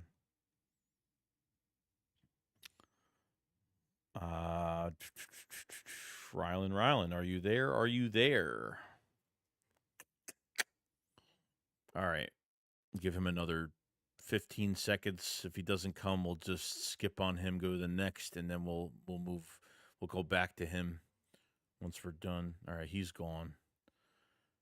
I think he's having issues connecting. You think? You back? Joey, you hear me? Yeah, I hear you now. You're good. Hey, man. Sorry about that, brother. How you doing? No, how are you? You good? Yeah, man. I'm good, bro. Hey, bro. Appreciate the live call-in show, dude. I love the show. I love what you and Philly are doing for the community. Just kind of want to talk with about Jalen real quick. I know we've all been talking about Jalen. I got all the faith in the world of him, man. I mean, we've talked about how like strong he is mentally. I just think the scrutiny that what he's been through, like from last year going into this year, I think it's made him a little bit gun shy. He needs to just let it spin, man. Like he just needs to spin it. He has the talent to do so. He has the talent around him. I just think like if he can just, I think once he just, because here's the thing, and I've kind of talked about this on the show too a little bit. Like having Saquon's a luxury. Saquon here is great, and I love Saquon. He's been amazing for the franchise. But it's like, man, God forbid, like Saquon goes down, and Kinney and Shipley can only do so much. Mm-hmm. I just want to be able to like, and I think us fans in general, like we just want to be able to like have trust that this guy will be able to get it done. And I think that he can, but just like, there's no way. I mean, tell me this, Joey, like, do you think we can beat Detroit throwing for only 100 yards? Probably not. No, because Yeah. because we don't. I mean, at this point, like we don't even know what Saquon's gonna. By that time, like how much you're gonna run him in that game. It really just depends situationally what you're gonna do. I don't know. I mean, yeah, I think he's gonna have to do a little bit more than what he did last week. Yeah, I mean, even throughout the season, I think it's gonna have to be more than 150 yards. It might have to be more than that, no doubt. Like this passing game has got to get it's got to get fixed. It's not in shambles, but there are some things that really needs to get done. Let me ask you this real quick, brother. Do you think that like, I mean, the on-field thing is one thing, but like, just from like a personal standpoint, do you think him and AJ are good? Like, do you think there's something that's personal going on between these two guys? No, I don't. Like I think it's like I take it as like, like when I was in college, I used to roommate with my best friend, and it was like, you had your moments at times, you'll have your Sure. fights, you'll have your little bullshit stuff that Yeah. happens. But I don't think AJ was smart what he said, because you knew if when he talks about, well, the passing's the problem, which is going to lead to, Jalen Hurts being the bigger problem. And that's where the media kind of shift that. And on top of Brandon Graham's statements, that did not help whatsoever. Yeah, just add fuel to So the fire. Yeah. I think it's just brotherly love at the end of the day. Like I think like, yeah, sure, they might have issues at times, but I don't think it's like toxic or anything. No. Yeah. Yeah. No, I mean, I certainly hope not. I was just listening to like this thing that, with AJ, and when he was at his locker, he's like, no, we're good. We're good. I didn't know if I was, as a fan, I was like reading too much into it, but I kind of wanted to switch to the defense real quick, man. Hey, like, What do you think, man? Like Zach Bond, all pro this year or what? Like he needs to be resigned ASAP, yeah. He's the number one signing on my list. Like people have to realize, because this is what Eagle fans do. Like when Eagles didn't trade for somebody at the trade deadline, everybody had a fucking heart attack. Like everybody was like, Yeah. "Oh my!" Everybody thought, "Oh, the Lions, the Lions made a trade, and we have to top that trade," or like you know what I mean. But when it comes to free agency in March, our free agency is going to be Isaiah Rodgers or Zach Bond or Mekhi Becton or some of these guys. Like that's going to be our free agency. Like we're not going to be going in the we don't need that much. Right. Maybe we need some depth signings. We need some like little things here and there. But realistically, like whatever we re-sign is Zach Bond is number one on the list, because if you let this fucking guy, and then like we thought TJ Edwards was really good when Dude, he I was left. gonna get into that. Like, Yeah. letting him walk away, bro, was like one of the biggest mistakes we made. And I feel like this is the writing on the wall of God being like, here, Philly, like, we're gonna give you this guy. See if you mess this up, because Zach, like, I love TJ. Like, I thought TJ cleaned up so much shit. Like, he was a great tackler. He was solid in coverage, dude. Zach Bond, what this guy can do as far as like his sideline to side, his instincts. Like he has great instincts. I really, really hope Howie doesn't let this walk through the door, man. Because like having Nakobe here is great. Nakobe's growing. I'm really liking what I'm seeing from Nakobe, because I think he's going to be getting better as time goes on. And I think he was. I mean, including me, bro. Like I didn't think Nakobe Dean. I didn't want to call him a bust, because like I'm with you. Like you can't really call a third round pick a bust. Like, I was a third round pick. You know what I mean? But what Nakobe, he's kind of like playing with that chip on his shoulder. Like he fell so late. It's like, now I'm going to show people that I should have been that first round pick. You know what I mean? But Zach, I really hope we do not let this slip through the cracks, man. And people also, just to stay on the defense real quick, man, I don't think people realize, like, I understand Chauncey, he had, his coverage was kind of lackluster. He wasn't doing that great, but I'll tell you what, Shakes, when I watch these mic'd up moments with like other players, that guy is such a leader, man. Like I'm gonna be shocked if he doesn't have a C on his chest next year. Because Chauncey, bro, like what the thing he says to the guys on the sidelines, like he gets them ready, and he's that dog, man. Like he's a complete, absolute animal out there, and I love having him on the back end. I think him and Q are gonna feed off each other great. I think Cooper DeJean is going to be unbelievable for this team. I think Cooper DeJean arguably is the most athletic guy on our defense.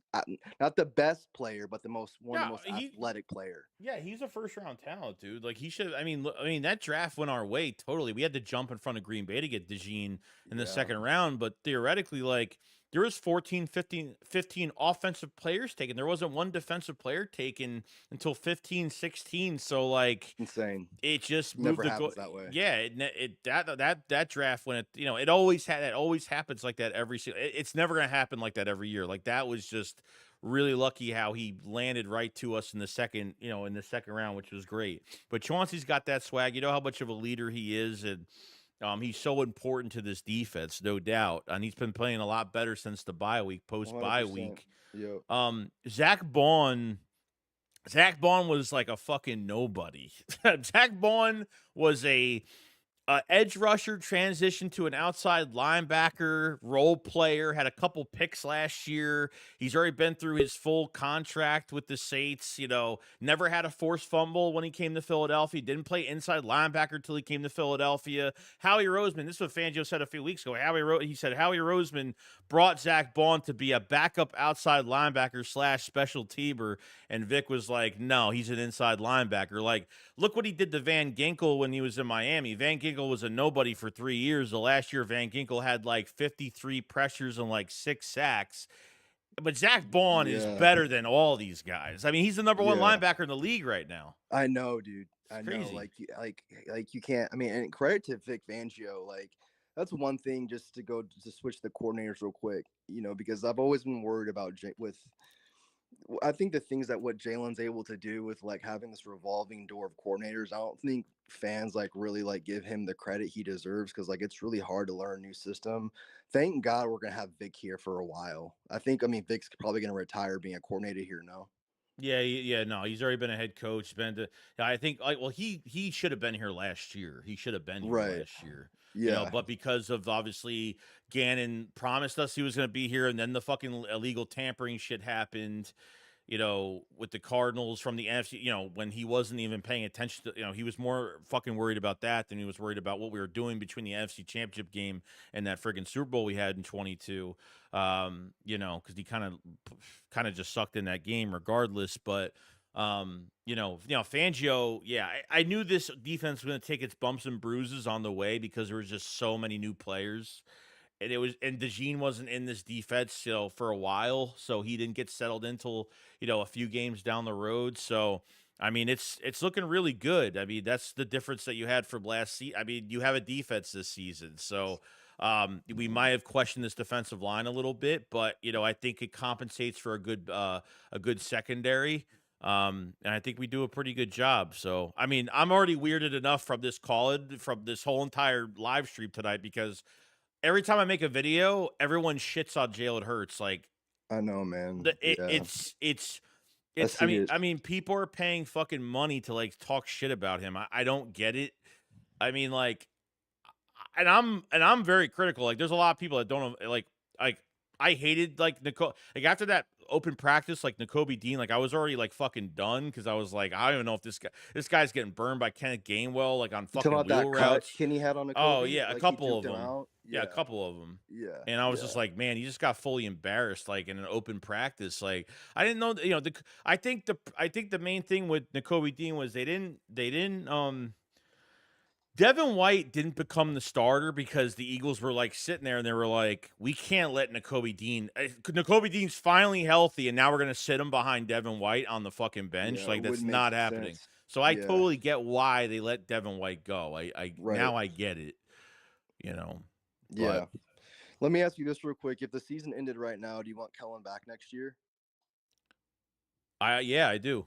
Yeah, me too. Because I need some consistency in there with him. Yeah, because I mean, you're gonna change. I mean, the problem is, it's like you don't have a head coach that you can keep play calling in house. That's the main problem right now. So it's like Andy Reid calls plays. Doesn't matter how many fucking coordinators he has over in KC. They've had a DC, the same DC. Spags has been there since 2018, 2019.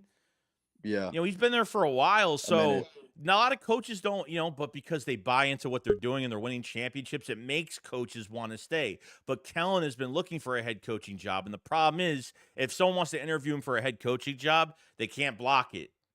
So either they have to throw a shit ton of money at him because Nick's not going nowhere. No. No.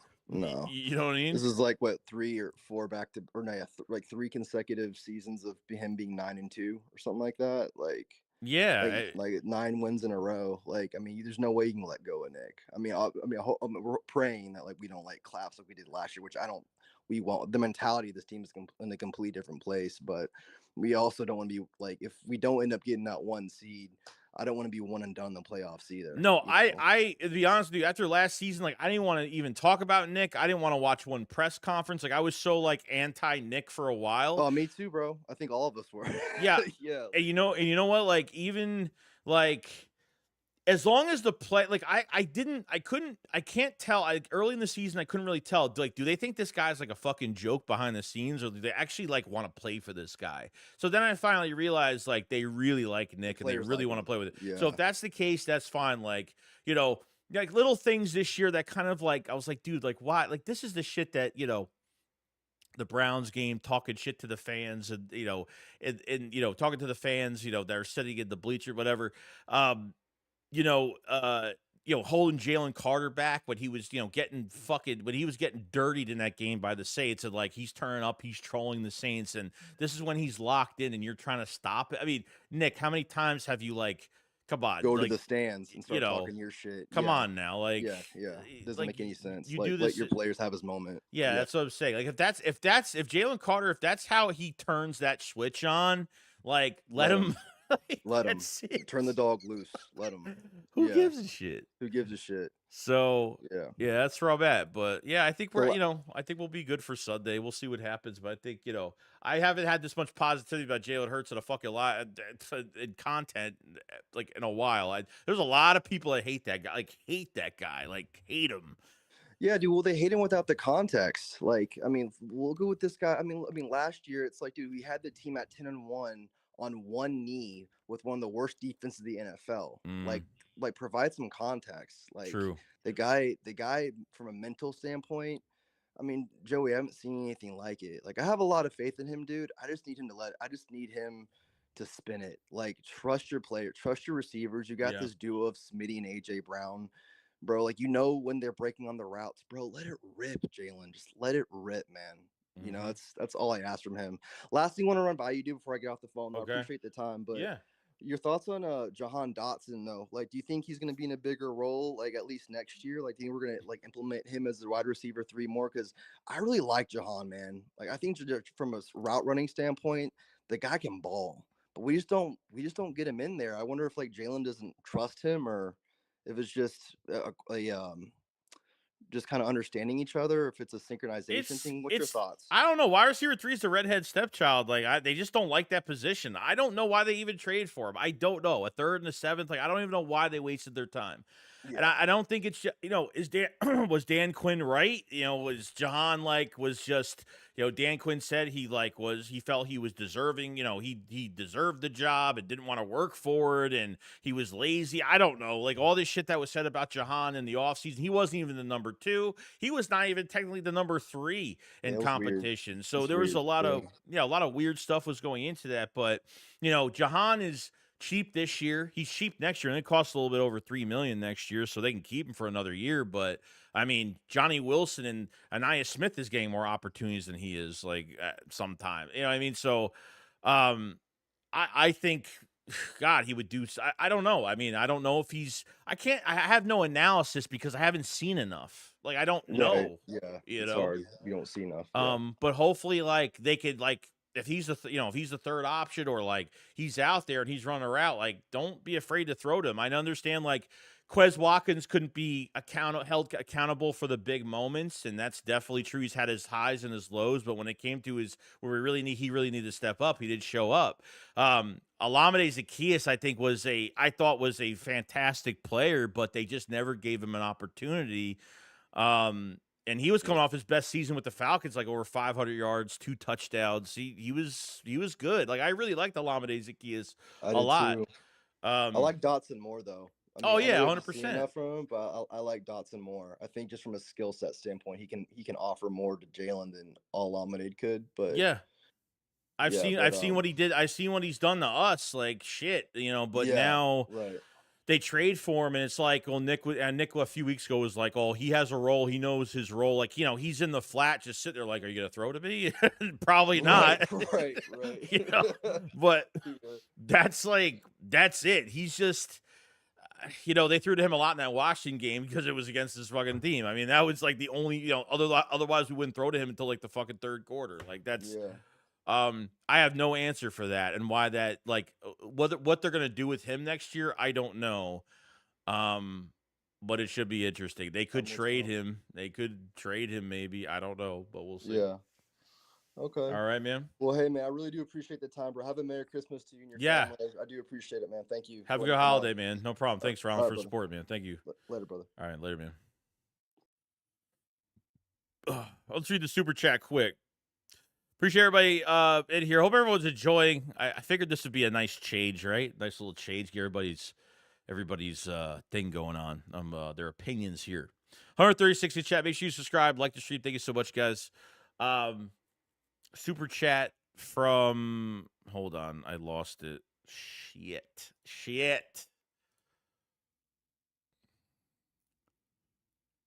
Oh my God, I'm not doing well with this thing today. Super chat for Philly DC Joey. Thanks for turning my wife to an Eagles fan. How did you do it? I don't know. I got the golden touch, I got the golden touch. Nice one. Nice one, though. Clever, though. Clever. All right, here we go. We got Jaded. Why can't I?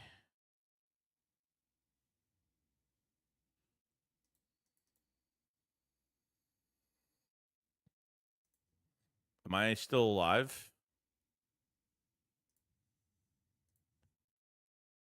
Oh, there we go. Jaden, Yo, what's up, man? what's up, dude? So I just want to address the AJ Brown media thing real quick. So, for one, it's like once AJ Brown says something, it's like a piece of cookie dropping on a bunch of ants, man. They rummage through it and it's like they go crazy. And the thing is, they did this last year. They did Mm-hmm. this last year, AJ Brown. They was like, oh, he don't want to be here. AJ Brown is a rebellion and all this other stuff. But then after the Giants lost, he's sitting at the front part of the locker room and he's giving everyone handshakes and he's giving everyone some credit. So he's a team player, but the media always try to portray him as some type of diva, and that's what they do. Yeah, it's really, I mean, this is what they've been doing for years, and that's what happens. Like, I don't respect, like, that's why I would never work with anybody from WIP, or, I mean, not that I have any fucking special ability at all, but I just don't like the way they handle shit over there, and these media guys, these beat writers, and they're putting more attention on the players than they are on, what's ahead. I mean, with this team at 11-2 right now. It's ridiculous. We already knew it was, all it takes is one player to say something and that's it. I think AJ Brown could have said his answer a little bit differently, like, oh, I think we all need to improve or something, some PR statement that he had to say than what he said, because that's what's gonna happen. It sucks, and I felt like that's all we've been talking about all week, and it's put to bed now, and I hope it's going to be Yeah, done. and I saw the Devontae Smith. He was being interviewed today, and he was like, no one's gonna, no one's gonna try to eat off anyone else's plate. Everyone's gonna, everyone knows their assignment. No one's gonna re-advise anyone. Like, you gotta do this, you gotta do that. Everyone knows their assignments, and that's the thing about Jalen Hurts, is that he knows what he has to do in order to improve, and that we should be able to expect him to, thrive and improve and learn from anything that kind of brings the team down or kind of slows the offense down. Yeah, yeah. Devontae Smith's a class act, number one, because Devontae Smith is, I mean, it's always like AJ Brown that gets all the shit all the time, and Devontae Smith is always All the the one time. that's quiet, doesn't really, you saw AJ Brown, Devontae Smith talking to each other a couple times on the sideline, last week. But I mean, this is what players do. You're telling me that just because the camera's on somebody, it means, oh my God, look, he's waving his hands, he's pissed off, like, and they paint the picture a different way. I mean, it's just, I can't stand it, man. Like, and there's people that believe it. And there's people, but then after Brandon Graham didn't really have any great statements. I don't know what the fuck. I don't even know what the hell that guy was even doing, saying what he said. I mean, Go ahead.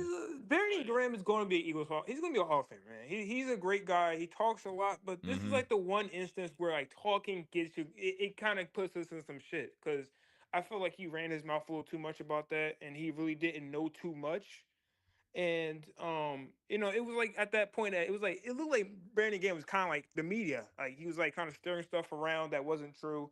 And then I saw the photo of the first AJ Brown interview after what was said. It was like all these cameras, like 50 cameras. It was like, and it was Yeah, did you crazy see 'cause that? Did someone get killed or something? Like, you see all that yeah. picture with all the cameras, bro. Like someone just died or someone got. I don't even know. I don't know what. Did somebody commit a murder? Like, what's going on here?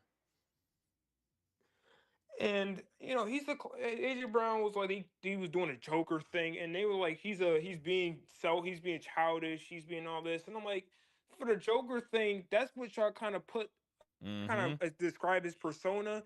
Y'all want to make him the evil guy, the guy that's kind of like he's spoiled, he's this like there's this the narrative that goes around the wide receivers, that they are just divas and they want to make everything about them. They always want the ball, and they will throw anyone underneath the bus to kind of just push them up higher. And that's not who AJ Brown is. Look at like guys like George Pickens is a fantastic receiver. You know the shit that he says like after games. Like, imagine if that guy was in Philadelphia. Like, we be talking about this guy every day, like weird shit like that. It's only Philadelphia, dude. It's you can't lie about it. It's Philadelphia. That's what it is. And It sucks. one thing I do wish we did more is the Shipley and Barkley back thing. I mean, I get what y'all saying earlier about when game it's hard to kind of put Yeah. Shipley in when Gainwell is doing what he needs to do with his with his carries and stuff. But I feel like Will Shipley just brings something when he runs. Like he brings a lot of contact and force. Like he just wants to hit you. He wants to truck you. He wants to contact. He's a physical running back. I really see it in him. But the thing is, like when he comes in, it's just to run up the middle. It's just nothing to show for it.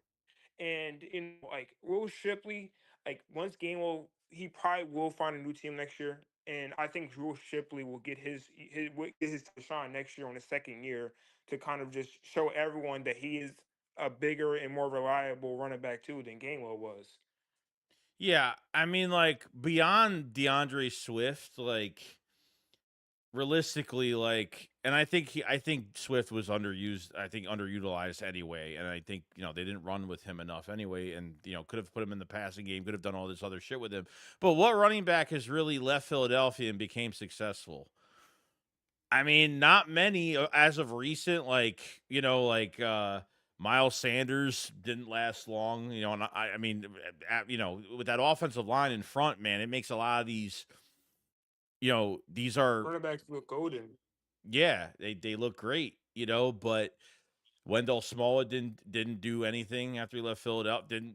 He didn't get a starting job. He didn't get a rotational job to a starting job. Josh Adams didn't get a rotational job to a starting job. I mean, you actually have a 3-down back now that wasted a lot of years in New York and actually was. I think the whole league. I think the whole entire fan base of the NFL want to see where Saquon would go and like to see what he would look like with weapons and with an offensive line and just see what he would do. And I think there's a big drop off from Saquon to Kenneth Gainwell. That's just me. Like, I feel like there's some games Yeah. where, like, when you put Gainwell in, he's either going to get like what takes him really far is his vision. I think Gainwell's good in open space. He can always make the first guy miss. And I think I think his vision really takes him far because Gainwell doesn't have some like special running skill set. Like with Will Shipley, I think he's physical, like you said. And I think he's got that dual threat capability, especially in the receiving game. He's a Kellen Moore-esque running back, dual threat for his type of offense. I think he's got a big future. I understand you can't run three guys. I get it. Like I completely get it. So, it's just going to be a wait and see thing what happens next year with Will Shipley, because Kenneth Gainwell's going to get paid probably somewhere else, you know. And next thing I wanted to address is Jalen Hurts. I've when he got drafted in the second round in the draft, I was excited for him. I don't know what was about him. I just felt like he was just going to be the next quarterback here. And I remember in 2020, like he get those little demo plays where he used to come in for like a play or two, and he might do a little draw or a little short pass or something. And I was like, I could just see this guy just being in the backfield permanently as our quarterback and just succeeding and being a winner. And I feel like right now that Jalen Hurts he just can't really find his rhythm right now, and he's got a lot of limitations to that. Like we don't have to throw that many times Mm-hmm. with him now that we have a guy like Saquon. He's generational talent. He's a great running back. You're going to give him the ball. But for Jalen Hurts, it's like with he takes a while for him to get going. But when Jalen Hurts gets going, it's nothing like there's nothing you can really do, man. You got elite wide receivers, you got a good running back. When Jalen Hurts gets going, this team should be scoring six and getting the extra point. But it feels like right now it's just like he got this bad game. He got these slow starts, and people are criticizing him. And every time he gets to this point, people want to talk about this we got to look for a new quarterback. Jalen Hurts can't take us to the Mm-hmm. big game when he took us to the big game. We might have not gotten the big game, but Jalen Hurts outperformed Mahomes and he played great. And we just couldn't get this. We just couldn't get the Super Bowl. But Jalen Hurts is a winner, and he is the guy that is gonna. He's the franchise guy, and I just really can't see us having another guy behind underneath the center. Like Yeah. Jalen Hurts is the guy. Because he doesn't care about his own statistics. He cares about winning, and that's it. Like, he doesn't care how good he looks at a game, how much flash. That's what the NFL cares about. That's what the whole media of the NFL cares about, is how much flash does a quarterback have, and why can't Hurts do these, big play. I mean, we've seen it before in the past, but you know, I think theoretically this season, this is his first time running a pro style offense, because now he's calling, you know, protections, like, because remember the news that came out with Jason Kelsey, he called a lot of the protections last year, the Yep. last couple years, and everybody was like, "What? Like, you paid this guy all this money and he's not even like calling the protections or anything like that." And obviously, Kelsey wanted to take a lot off of Hurts' plate and only worry about, just doing this thing.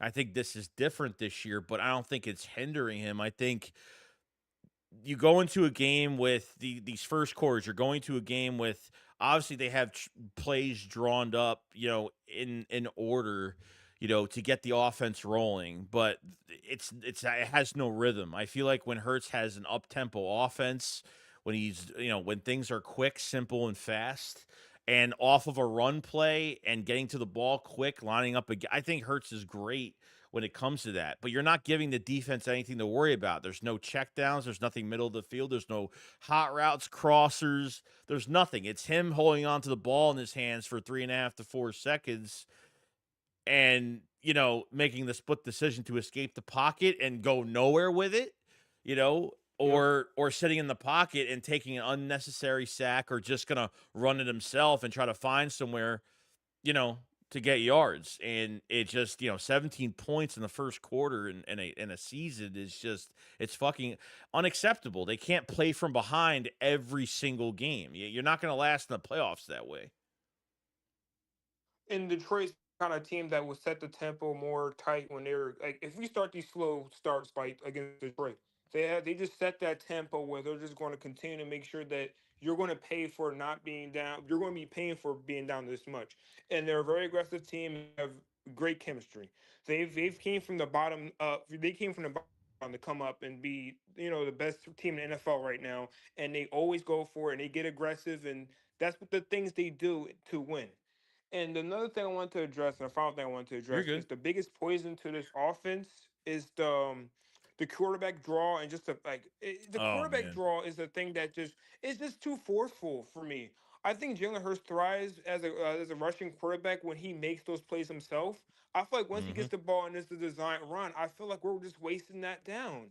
And he needs to just let it be a natural thing. Maybe do it. Maybe just don't do it for a bit, and then like on a short down, maybe you can do it. But I don't believe in doing it on a short down, because if Saquon Barkley's in and it's 3rd down and 2, you shouldn't need to run anything other than a run up the gut with Saquon. He's going to get you those yards. And last week I was very frustrated because I was pretty sure it was like a 3rd and 3, 3rd and 2, Yup. and ran a draw with Hurst and he goes backwards. I was like, we have Barkley sitting there. Barkley is he's the leading rusher. No running back has more yards. Like, he's set this team so great, and Yeah. we're just looking so Like, great this year with Saquon Barkley. yeah, like when Hertz calls an audible on a 3rd and 2, or I don't know, it was a 2nd and 2 or a 3rd and 2. He calls it's an audible from a fucking run to a pass. Like, why aren't you bullying these fucking lines? Like, you know what I mean? I don't get that. Like, I don't get some of the, like, when he changes the play at the line, and it's like, if you win on 1st down, you have short yard. If you're on 2nd and shorts, man, don't pass the fucking ball. Like, run it down their throat. Like, I don't get why. I don't get the decisions that are made here between whether it's specific plays where Hertz like has to find, like, why are you making him pass 30, 35 yards, or you're looking for a guy downfield that's definitely not open. And when I see like the replay of these plays, there is nothing in the middle. Like, it is empty. Like, that's what I felt like we were horrible at last season. And then we got into that Tampa Bay wild card game, and like we threw like 2 slants to Devontae Smith because cover 0 blitz was killing us all year, because Nick Yep. Sirianni never made any adjustments. Like, every time the defense has made adjustments towards our offense, we never adjusted back, and we looked fucking one-dimensional. Like, and that's why we fucking fell apart. Like, a lot of other things on top of that, but like, I don't think Hurts will ever be that pocket gunslinger, but the guy is clutch in certain decisions that he makes, and like all he cares about, he doesn't care about his specific stats for himself or how good he looks. All he cares about is that there's a W on that win column, and that's it. And any way they try to win, that's all he cares about. And the team takes that personal when the outside world says, well, that win wasn't flashy enough for us to believe that you're a good football team. And that's the issue I have. Like, I'm not expecting Hurst to throw fucking 300 yards and 4 touchdowns. It's not going to happen. It's never going to happen. 250, 230, 200, sure. 400 yards? No, not going to happen. So, Not gonna happen. He succeeds the way he's not supposed to be like everyone else. Jalen Hurts is a unique person. That really would set me with him. He's really unique. He's a team player. He doesn't care about what other people are doing, what Josh Allen's doing, or everyone else is doing. He's himself, and that what makes him a successful team. Him just being a team guy, an all around player. yeah. All right, but that's all I have to say. I wanted to come on here and No, just, I do my appreciate it. little Dude, thing I before mean, we look, get ready. you're here to say what you got to say, and that's it, man. It's free speech, man. You know it. All right, I'll wish you happy holidays with your family, and I'll see you later. You too, Dane. Thank you so much for coming in, man. All right, see you. Thank you. Next, we got Rome. What up, Rome? It's been a long time. Or is he not there? Maybe not. Can you hear me? I hear you now. Oh, my bad. You good? All right. What's up, Shit. dude? What's going on? I mean, as far as this whole Jalen Hurts, AJ Brown situation, shit, I don't really buy into it. Like, I don't really get into it too much because I think Yeah. that's like minute problems. Like, we have larger problems at hand, and like their relationship. Like, I trust like.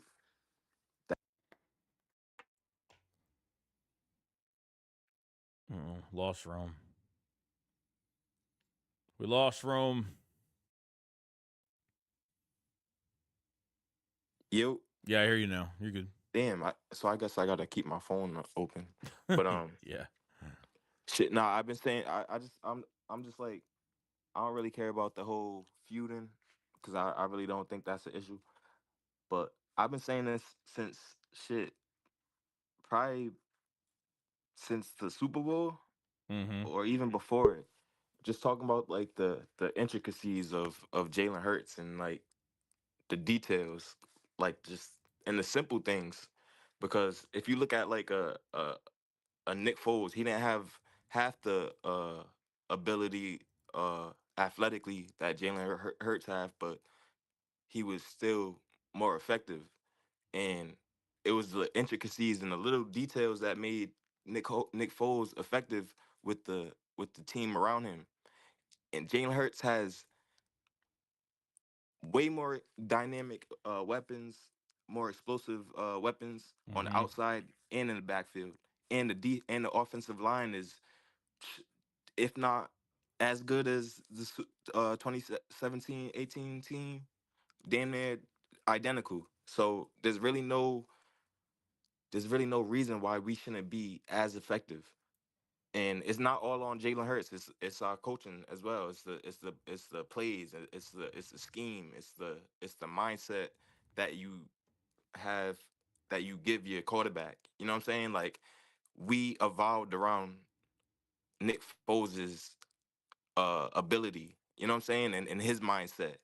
And when Carson was in there, we you know what I'm saying? So vice versa. So I just think Jalen Hurts just needs to simply get the ball out his hands, get it to the playmakers. Mm-hmm. Like a lot of big plays could happen just off of just getting the ball out your hands.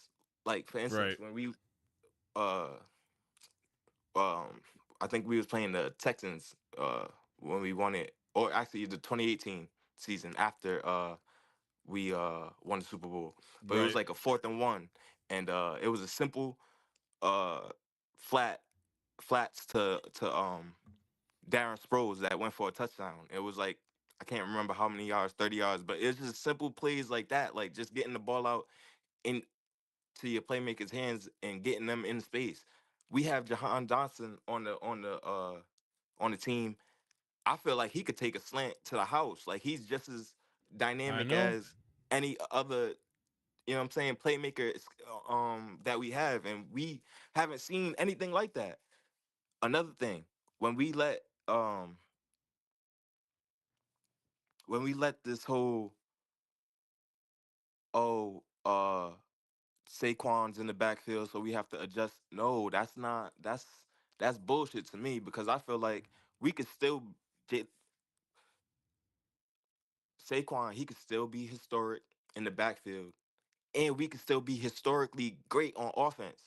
We could do the things that the greatest team on turf was doing in the Rams, and you know what I'm saying. We could be one of the most dynamic and explosive offenses in the history of the league, and it all starts with number one. And it Yeah. also starts with the simple things, and it also starts with the coaching. You know what I'm saying? Like we have to draw up better schemes. We have to stack our routes on top of each other. We can't just be having bullshit ass curl routes and you know what I'm saying? We have Devontae Smith and AJ Brown on the team. Right. Like it just doesn't it's just it's really it mind boggles me how we have dropped from that 2017 like offensively, like the plays, the schemes that we was drawing up off the RPOs, off the play actions because we could run the ball and in the trenches we had a dominant offensive line that could move the D line Right. 2-3 yards up the field. You know what I'm saying? So it's like we have the same similarities, if not better, if not more dynamic, and we just can't seem to figure it out. And it, it's crazy to me because it all starts with Nick Sirianni and, like I said, Jalen Hurts. But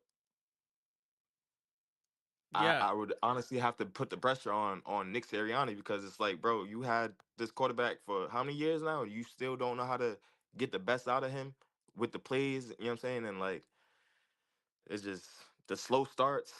That's another thing. Like, I feel like the slow starts. I think I heard someone say this before, like a couple days ago, or either earlier today. Like, Hmm. we'll run 2-3 times with Saquon in a row or what have you, and then we'll go throw 2 times in a row, and then it's a third 3 and out, and that's so true. And I'm like, yo, we have no balance. We're not intuitive. Like we have no innovation. Mm.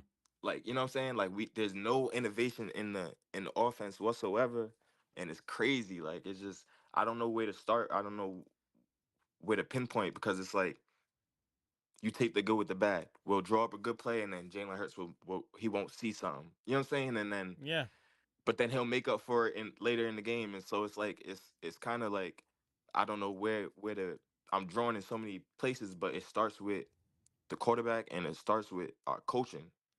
Seriously, because everything else is we're in line. Like we have to shit. We have the quarterback. Jalen Hurts has the arm to pick defenses apart. I have seen it. It hasn't been consistent, but it's in him.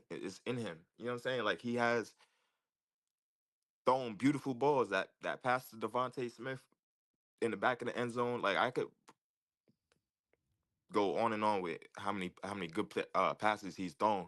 It's inconsistent though, and it's like yeah, it's not the simple things. Like we're overcomplicating it. We're Yeah. I. overthinking the I. concepts. It's crazy. Yeah, I think the play call. I think some of the play calls they make it. They don't make it simple for Hurts, and I think they put him in a position sometimes where he has to pass 3 times. Or the one thing I could say is what they did. I think from this year to last year is that like when they would run the ball last year and it wasn't working, they would stray away from it. As to this year, like if they run the ball and it's not working, they always come back to it.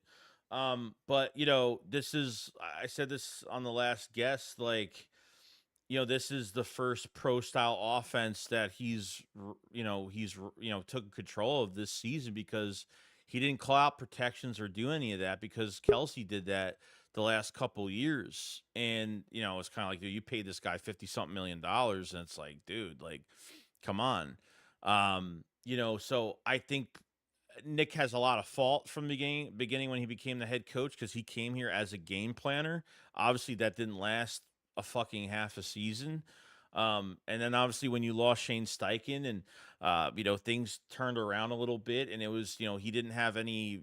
Nick didn't really have any experience around him, so bringing Kellen Moore in brought more experience. But this is a whole nother fucking offense that Hertz has to learn. So it sucks that we don't have a head coach that can't keep play calling in house. Right. Because then it's like you lose Kellen Moore after this year, you're starting from fucking, I'm not worried about Ground zero Yeah, again. you're starting from ground zero all again. So that's I But think bro, yeah. like, don't you think like, all right, so when we had Doug Peterson, he was a quarterback. He was a quarterback himself. He was a quarterback minded coach. You know what I'm saying? So I feel like that aided in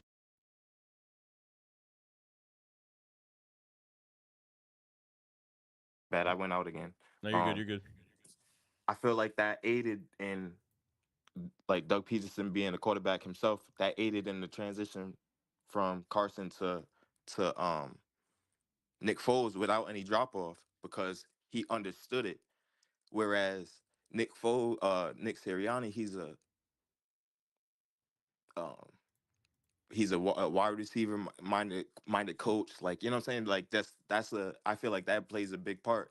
And when you don't have that Shane Steichen, that Frank Wright underneath you, and that kind of makes things more difficult. And to add on that Jalen Hurts he's not a natural pocket passer at that. So it's like that just frustrates me how we don't have anyone in house that maybe we do. Maybe they're just not doing a good job at being a quarterback whisperer.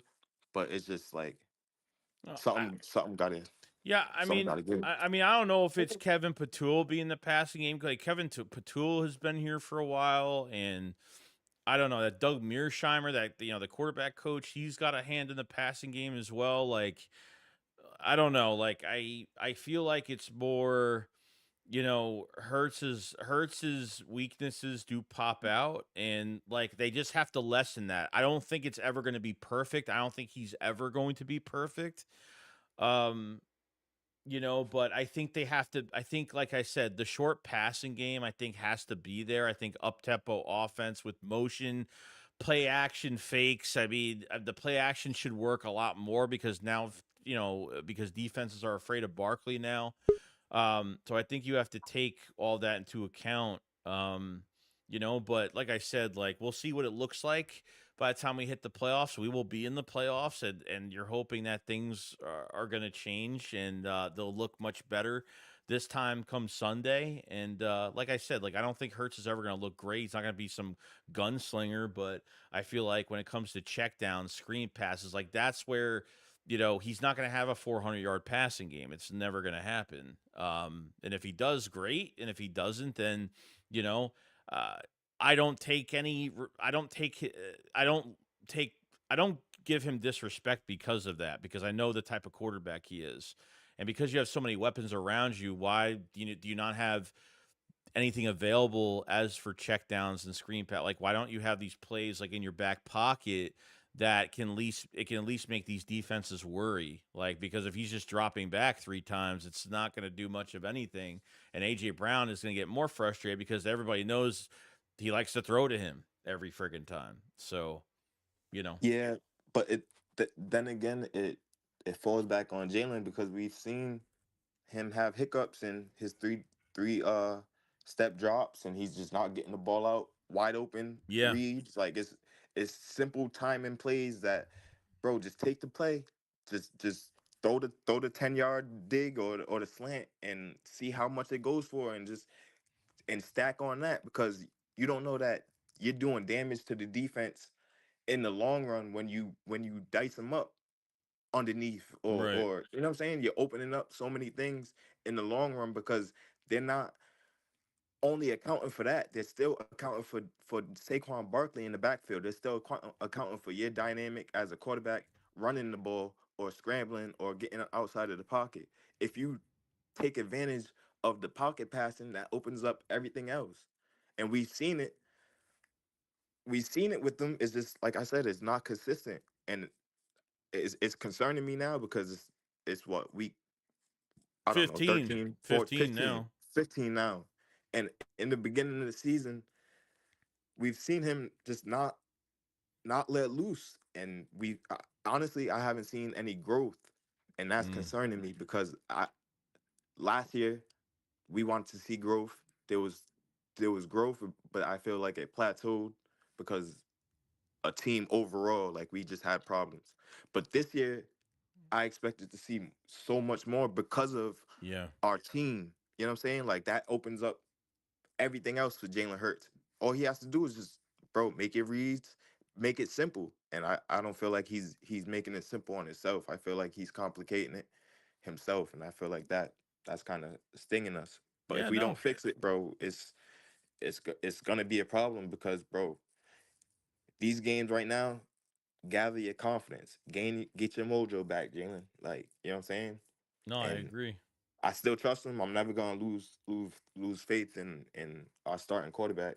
Because I'm an Eagles fan till I die. But Yeah. I'm just saying, like, I'm gonna keep it real. I haven't seen growth in bro since the Super Bowl, and it's simple things. It's the intricacies of the game that he just needs to fix. But we'll see Yeah. how it goes on Sunday. Yeah, it's gonna be a wait and see process. We'll see what happens, and all we could do is just see what happens. Like, we just need to see the rest of this year, and just see how what happens in the playoffs. And if things end ugly, then I don't know. It's like, how much more talent can you put around this quarterback, and it depends on the coaching as well, if any changes are made, and we'll see. There's no more talent that you could put No, around Jalen Hurts. That honestly, Joey, bro, we've seen Nick Foles win it with lesser talent. We've seen it done. Like, I'm not asking for Jalen Hurts to win in Nick Foles fashion. I'm not asking him to be hmm a Tom Brady, Patrick Mahomes. I'm just asking for him to make the simple quarterback reads, the simple things that we paid you for as a franchise quarterback, bro. agree. That's it. No, I agree. I agree, and We hopefully, gonna see how you know what I'm saying. We gonna see how it plays out Sunday, but it's gonna be very telling Sunday. Like, Sunday is gonna be very telling, hmm because I feel like play like these regular season games, it's foreshadowing, and we seen it last year. It was foreshadowing, and it surfaced at the wrong time. yeah, you're facing a top defense this week, so he better be You know. prepared and ready, and make sure he sees what he sees, and gets these reads going. So, But I'll holla at you, Brody. all I right, Ro. appreciate your time, and Thanks for joining up. yes, sir. All You right, be smooth. you too, man. Thanks, man. All right. All right, let's get RPF in here. What's up, dude? What's up, Joey? How you doing? I'm good. Same old. Can't complain. What's going on, man? Well, obviously, I'm happy we're 11-2. But you look at the old Eagles YouTubers like you. I watch your videos of 500s and other hmm people's, and you know me for years by now, and a long time veteran of being Eagle fan since 1988. hmm Keep seeing about people wanting respect and Eagle fans wanting respect, but as a longtime fan of the Eagles since the Gang Green days, that respect is never going to come because I mean, the national media has had it out for Philadelphia for decades. You Right. know what I mean? Right. And and not just the national media in general, but obviously other teams opposing fans. And when we, for example, we won the Super Bowl, Super Bowl 52. We were just even after our greatest triumph, people were making excuses saying that we beat New England because Bill Belichick benched Malcolm Butler. Right. You know what I mean? So I've never cared about what people from ESPN say or think. I never care what people on Fox Sports think or any publication. Um, all I ever cared about is what us Eagle fans think of what the Birds are going to do from one season to another. Right. Because I want to paint a scenario like, I wish we get the first seed, but that's unlikely to be honest. I think I agree. Detroit has to lose 2 games. I don't see. They may lose 1, but then I don't think they lose 2. And the Eagles have to win out, right? Because Detroit has a tiebreaker on Right. us. So the scenario I'm painting is, what if we're in the NFC Championship game in Detroit, most likely, right? Everybody in this country is going to root for Detroit. You know what I mean? They're going to be a sentimental favorites in America, Right. with the exception, of course, of the NFC North teams, who obviously want Detroit to lose. Obviously, the Chicago Bears fans want us to win, and if we're there, and the Green Bay Packers and the Minnesota Vikings. But other than that, you know, the whole country is going to be against the Eagles, which is fine. You know what I mean? And there's this thing. It's like, I relish being the bad guys, and that's what the Eagles are in this country. The bad guys, the heels, so to speak. And just like in 17, nobody wanted us to win the Super Bowl then, and we did. Hopefully we can duplicate that, here in 24. But that's what I'm saying. We're always gonna get disrespected. The Eagles could win Super Bowl 59, 66-0, all right, and it'll be excuses. You know what Yeah. I mean? Yeah. You know what I mean? They just gotta put their heads down and play and just, if they're gonna create any distraction, it's gonna be themselves that create it. Other than that, nothing else fucking matters. Nothing else matters. So all this BS this past week is just like the norm of just somebody can wave their hands on the sideline and will be called a diva. It doesn't matter. It could be one little thing that every other team, all these players, a lot of players do this shit every week. But when it's not when it's on camera, that's when you're painted a pretty bad picture. They go into Detroit. I have no issue with it. As much as I want Detroit to come to Philadelphia and play in the cold, and I agree, I don't think they're losing too. But I think the Eagles have relatively done better on the road this year. I think they played a lot tougher on the road. I think they're more focused on the road. Not to say playing home is bad. And I know you want a home playoff game. I get that. You want the NFC to roll through Philadelphia. I get that.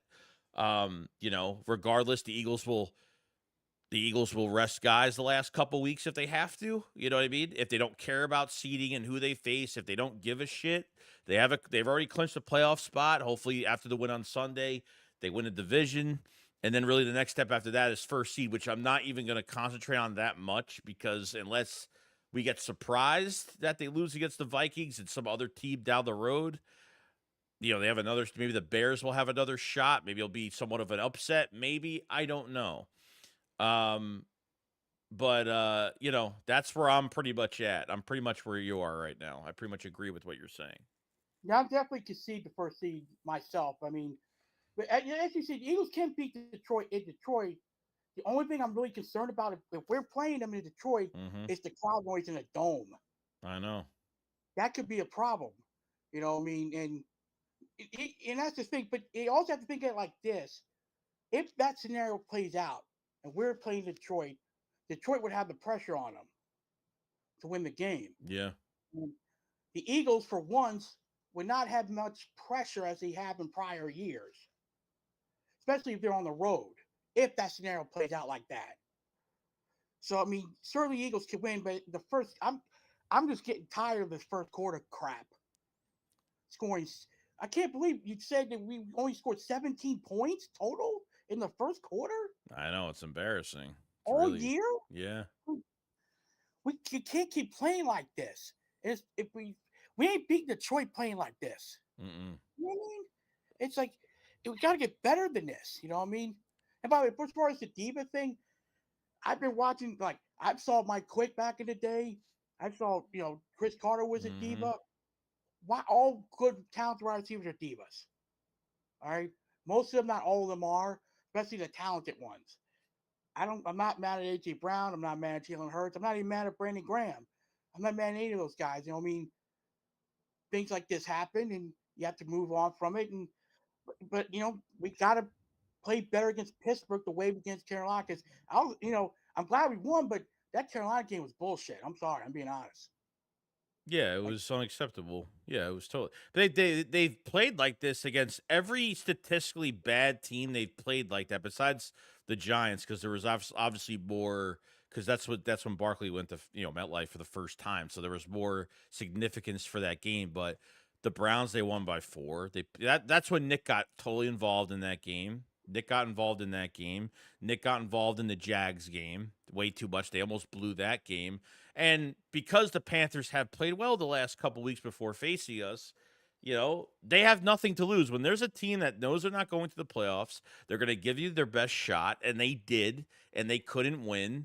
I think this was an off game. I mean, if this is the only off game they've had post-bye, I'm gonna make sure that this doesn't bleed into the Steelers game. If this bleeds into this next game, and I think next game is gonna be tough. I don't think it's gonna be a cakewalk, but they gotta roll with their punches and just be better than they were last week. Last week, I can give them a down week last week. But if this, like I said, it transfers into the Steelers game, where it looks a lot worse, then we'll have something to complain about, but we'll see.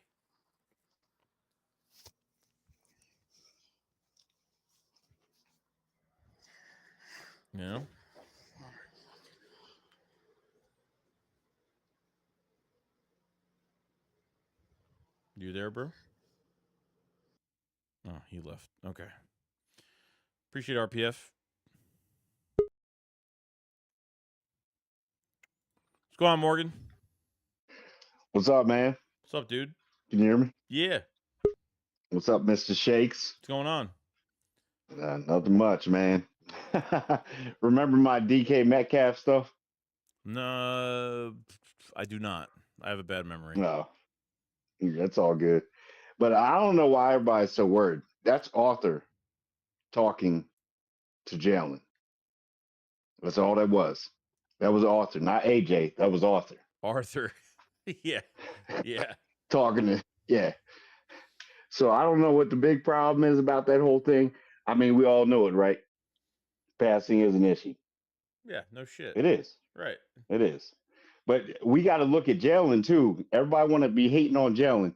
I'd rather have that methodical killer that sits there with those stone eyes than somebody that's throwing for 5,000 yards a season still losing. Joe Burrow, where he at?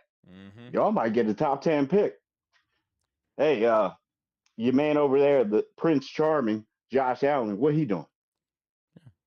What he doing that game? He lost on Monday night, and they still glazed 6 touchdowns. Yeah. Yeah. 6 touchdowns, still lost. You didn't win the game.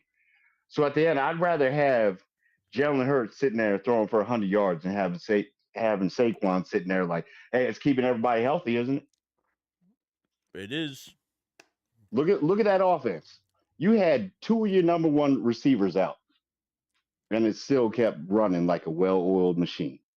See, and everybody keeps hating on Jalen. Jalen is one of those quarterbacks that he just knows his place. Hey, if it ain't working this way, I step back a little bit. I do enough to win. Look at Brock Purdy. What happened to that?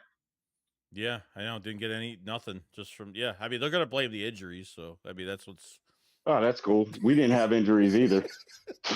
Half of our team wasn't, I haven't seen Britton Covey since last year. Yeah. I mean, Sidney Brown, is he on this team? I mean, these are all,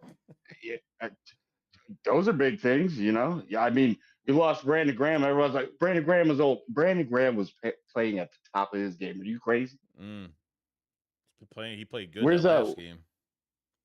Yeah, where's the prodigal son, Josh Huff? Where he at? Oh, Bryce Huff? Yeah, my bad. Oh, Josh Huff. Ooh, but Bryce Huff, yeah. Yeah. Where he at? Yeah. He over there sacking air. Yeah. That's about it. So we need to calm down. I'm pretty sure. Watch. This is what's going to happen. See, he's going to throw 100 plus to AJ. And it'll be like he's forcing him the ball because Arthur was mad. He's forcing him the ball. No, he knows, and I like it. I like how he kind of checked because there is some. I'll give it that there is some weird stuff going on between them two. But it's like brothers. You argue with your brothers, right? Yeah, all the Sometimes you time. guys have Right. fallen out. Yeah, but he did. I ain't gonna lie. If I was AJ, I'd be a little bit. Man, he did look him straight in his eyes and threw a right to Devontae. Like looked him straight because he looked right at him and just threw across his body. I get that, but maybe that's one of those where, hey, I was doing this without you, bro. Yeah. I was doing it without you, and I was actually happy that Calcaterra got his first touchdown. Oh, I mean, look, AJ Dude missed a deserves few. AJ missed a few games this season too. Like like it's different now, dude. With Saquon Barkley here, it's way different now. It's like a totally different season this year. Like they're not the Yeah. main two stars anymore. Like Saquon's the Nope. star of this offense now. No, but that dude he is a machine. That dude is. I think he's going to break the record, man. I If it hope comes down to the last game of the season, they were like 90 yards. he better play. You gotta play him, bro. You gotta play him. I'm like, dog, yo, Gainwell, just in case, man. We need you to stay all night, just in case anything happens. Yeah, I would just stack that. I would just run him if it gets that close. But if he's not that close, like the end of the second to last game, yeah, you gotta pull him, bro. You gotta save him. Yeah, he's it's not. Yeah, the playoffs are more important, no doubt. But we got 90 yards to go. Just do it. Just do it. Yeah. Yeah. Yeah, it's completely different. Yeah, like you said, you won without Devontae Smith for a couple of games. I mean, it's just like I almost forgot about Devontae Smith by the second game. I almost like not totally forget, but just like, like I wasn't really sweating it, to be honest. And I mean, you could even talk about they were like Jahan Dotson's going to be next up. You know what I mean? Yeah. Well, no. Unfortunately, somebody didn't get the memo or the email that morning, and they were like, "No, we have Saquon. He can carry us. It's cool." Yeah. Yeah. Poor Jahan Dotson, man. He's got so much talent, but hey, you're playing on a team with literally two number one wide receivers. Yeah, that's pretty much. Yeah. And then you have the number one running back. Yeah. He really can't bitch. He can't really bitch about anything, to be honest. Yeah, ride this shit to a ring. If I was him, I'd ride it all the way to a ring. I'd be like, oh, I don't care. Guess what? You see this? It's on my hand. You got one? Yeah. I'd do it too. Put me out there on this team. Yeah, I know. He can't. I mean, like I would like these wide receiver threes more involved, but it's tough because like you say, you have two number one guys. It's not. It's not a. You have an AJ Brown to a depleted number two that's not going to do much of anything. It's how much weapons you have. It's a lot of weapons. So, but think about it, Joe. If you were on the team, let's say you were in Jahan Dotson's position, right? You a stud receiver, right? You Mr. Shakes out there, right? And then you have AJ Brown and Devontae. Shit, all I got to do is run down the field, cut over. I don't get hit. I don't do anything. They scored a touchdown. Let's go. Let's go. Yeah. Like, it's simple. It's simple. And then you got Saquon. It's like, oh, yeah, he getting the ball 30 times. So I'll just go back here. Check my emails. Yeah, I don't understand what look, we're going to go far in the playoffs. People need to chill out. Everybody been looking at this like, oh, I don't care if we win by a pebble. It's a team sport. It's a team sport. It's not a stat sport. We make it a stat sport. Right. True. We do. Like, well, they need their stat, and then it gets in their heads like, oh yeah, I want. Do you want a ring or not? Because there's a lot of people that had great stats out there in NFL history. Look at Dan Marino, never got a damn ring. Yeah, I know. Yeah, I mean, it's all about the flash. Like everybody, like that's like I don't know what they like. Everyone expects to believe like no other of these top teams are having bad fucking games besides this team. Like we've seen the Lions almost choke a few fucking times already and get no shit. Oh, they definitely should have lost. Oh yeah. Thanksgiving, I was like, what the fuck? Like I was like, Bears, like what the fuck are you doing? Like, like it's Brock Purdy can have, Brock Purdy had a bad game last game that he played, I mean, you could throw 5 picks in a game, they don't get shit for it. I mean, it's insane. It's insane, like how much. Oh yeah, the Mr. 5 pick, and it was like, yeah, he did a good job. But Jalen Hurts, he only threw for 100 yards, no picks, no fumbles, and they won. Damn, he did bad. What? I don't know. Like for me, it's like I feel like if the quarterback has little to do nothing in a game and still can win every week, I think that's pretty fucking impressive. These guys that have Yes. to like put on a fucking show for the NFL because of ratings and because of what's going to be talked about in these fucking media shows the next fucking day. No, that's all it is, because everybody just looks at stats and everything. They look at wins a little bit. They're like, oh well, I guess they won, but he did only throw for 100 yards. Wait, can we go back to what you started with? Yeah. Win, and like Sirianni, the dude. All right, Yeah. Sirianni. I think we're at that point where we know Sirianni's Sirianni. It's just So we him. need to stop with all this firing stuff. Right. Just Sirianni. Right. He undefeated since he went bald. But yeah, I mean, theoretically, like he's this team's been in the playoffs every fucking year since he's been here. I mean, every year he's, what I mean. So he doesn't get enough shit, to be honest with you. But I've had my faults. I mean, after last season, I didn't want to look at his face. Really, I didn't want to hear what he had to say about it in the offseason, this past offseason.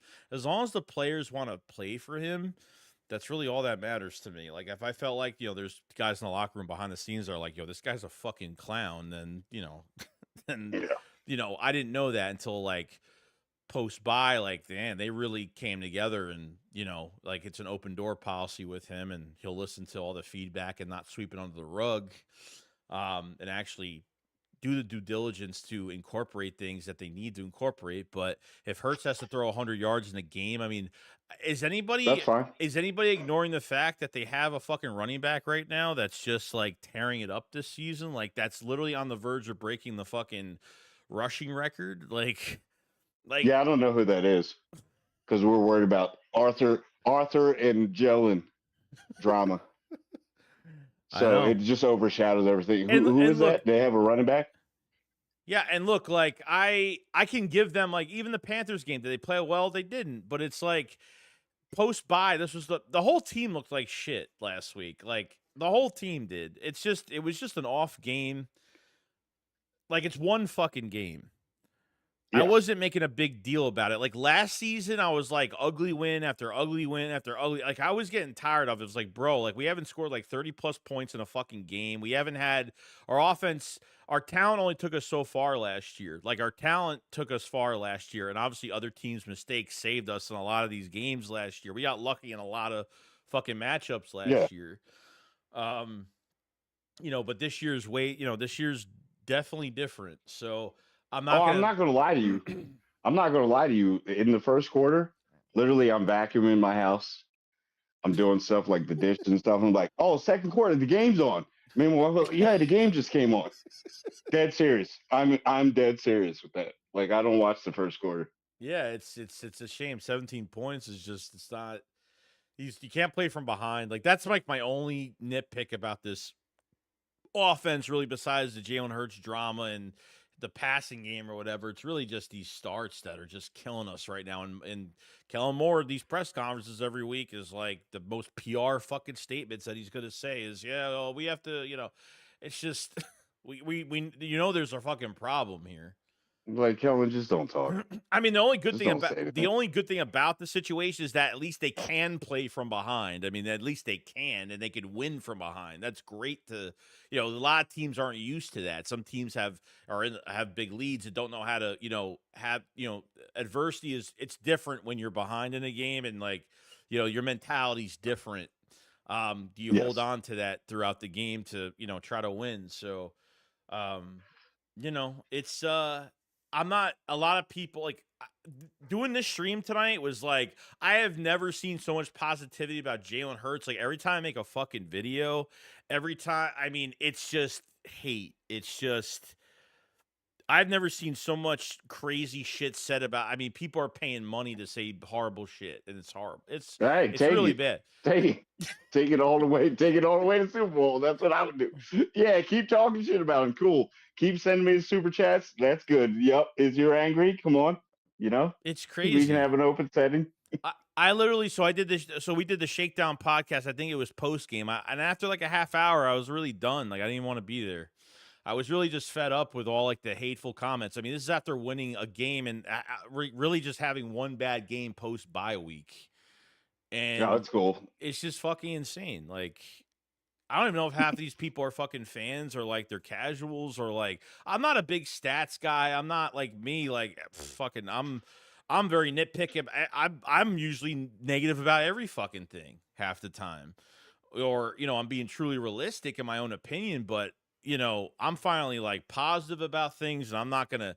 Even when we won, like when we won against the Giants, like when Barkley went in the MetLife and tore it up, like I was like after that game, I was like, and we murdered them. I was like, I'm not going to like we blew a team out, and I was just happy we did that because we haven't done that since the NFC Championship in 2022. That's the Yeah, last that's time we crazy. blew out a fucking team. I Yeah, that is mean, pretty crazy. yeah.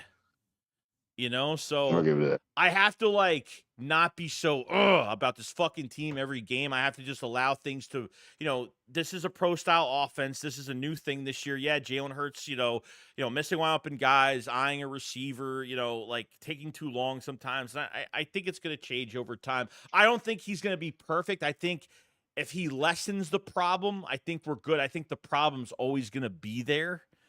I don't think it's ever going to be fixed. No, not at all. That's just who he is, Got to unfortunately. build around it. Yes. But with all the weapons you have around you, like, yeah, this is you gotta take this shit to the end. You gotta. But yeah, before I go, man, because I You're know we've good. been holding up. No, you're We good. probably You're good. talk for hours. Yeah, No, we can probably. keep going. You guys good? Because I can keep going. I ain't done yet. I gotta go to defense next.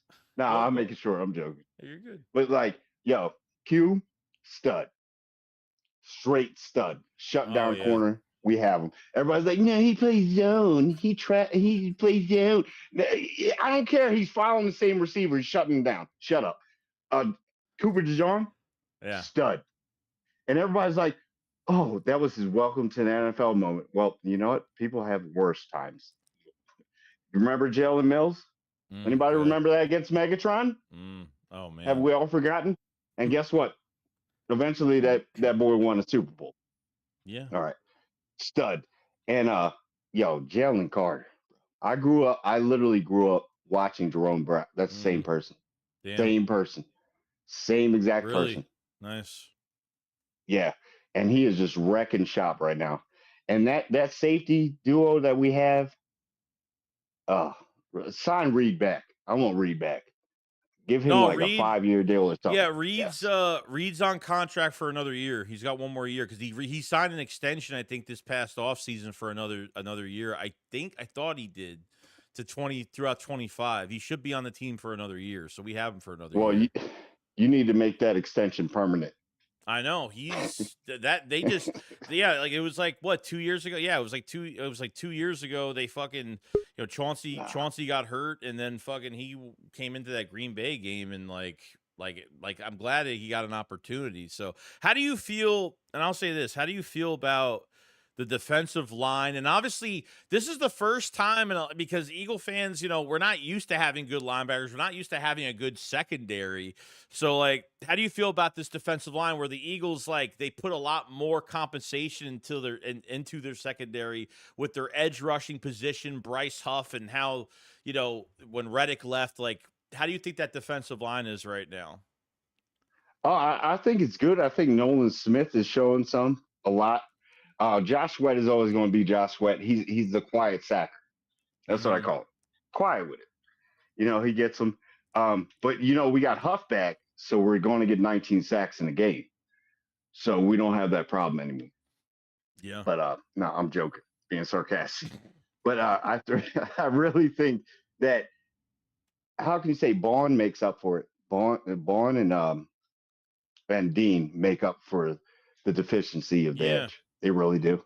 They really do. And I think they need to start creeping Bond out a little bit more on the edge to help kind of mentor Nolan. Because I really think that Huff's not going to be here long. I'll give him another year. Yeah, I don't know. He's I not mean, going to be here long. yeah, I mean, literally, it's like, he's got like 2.5 sacks for the year. He's got like 5 tackles, but I mean, when they got him here and when he was playing, like the fucking guy technique wise isn't even like in a 4-point stance. Like, I never thought he was good. No, I mean, I mean, it was a quick signing. I was like, were there any other teams even interested? Because it seems like they signed him pretty fast. In a deep rotation with the Jets, only like getting like 43% of the snaps, and Reddick leaves. And I was upset about it because it's like, okay, Reddick leaves now, and we don't know what happened behind the scenes, but it looks like he wanted a specific number. The Eagles didn't want to pay it, and they I still would have decided. kept him. Yeah, no, I would have too. I mean, you're making a run like this, you got to have a guy. I mean, he was a closer. I mean, you don't have a closer with this defensive line. You don't have a guy where it's Didn't he like take fourth. out? Huh? Go ahead. Go No, ahead. go I'm ahead. sorry, Go I ahead. didn't No, mean no, to you're cut you good. off. No, go ahead. Go ahead. Didn't he take out like 2 quarterbacks in one single game? Yeah. The NFC Yeah. Championship game in 22. Yeah. But Yeah. you were saying, I didn't mean to cut you off there. No, you're good. No, I like when that yeah, so it's just when you're making a you don't have a closer, like if it's fourth down, a minute left, like it's all down to that one play. You can count us on Reddick to get to hit home. And I don't think you really have that. But like you said, like I think you have a lackluster defensive line. Before the season started, I said it's very lackluster. And now if your edge rushers don't produce, both your DTs are going to get fucking double teamed, in which that happened last week. Davis got doubled. Carter got Davis doubled. did. Davis really got double teamed a Yeah. lot. But that was slipping Carter through though, so they need to feed off of that. Like, Yeah. we can trade off of each other. So just imagine if you had a TJ Watt-esque or like a Aiden Hutchinson on the edge, an apex predator on the edge, and like a guy getting all that attention plus Carter on the inside. I can't even imagine. Like, I don't even care about the sack numbers too much, but I mean, it would be insane. I like TJ though. I like TJ, but Hutchinson's something different. Yeah. That dude's a specimen. That dude is something different. I mean, it's a one move, and like he's there. Like that's the type of difference maker I want. Like I didn't want them at the trade deadline trading for I didn't think they were going to go get one of those two older defensive ends like Myles Garrett, or every Eagle fan was so pissed off because like the Lions made a move after losing Aiden Hutchinson. And then the Eagles didn't top that move, and everybody was just so fucking mad over it.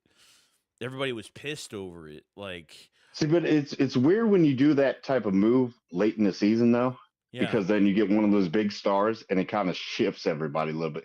Oh, you had to bring him in. See, people don't know the psychology of players. Like, oh, we wasn't doing good enough. You bring somebody big, like mid-season.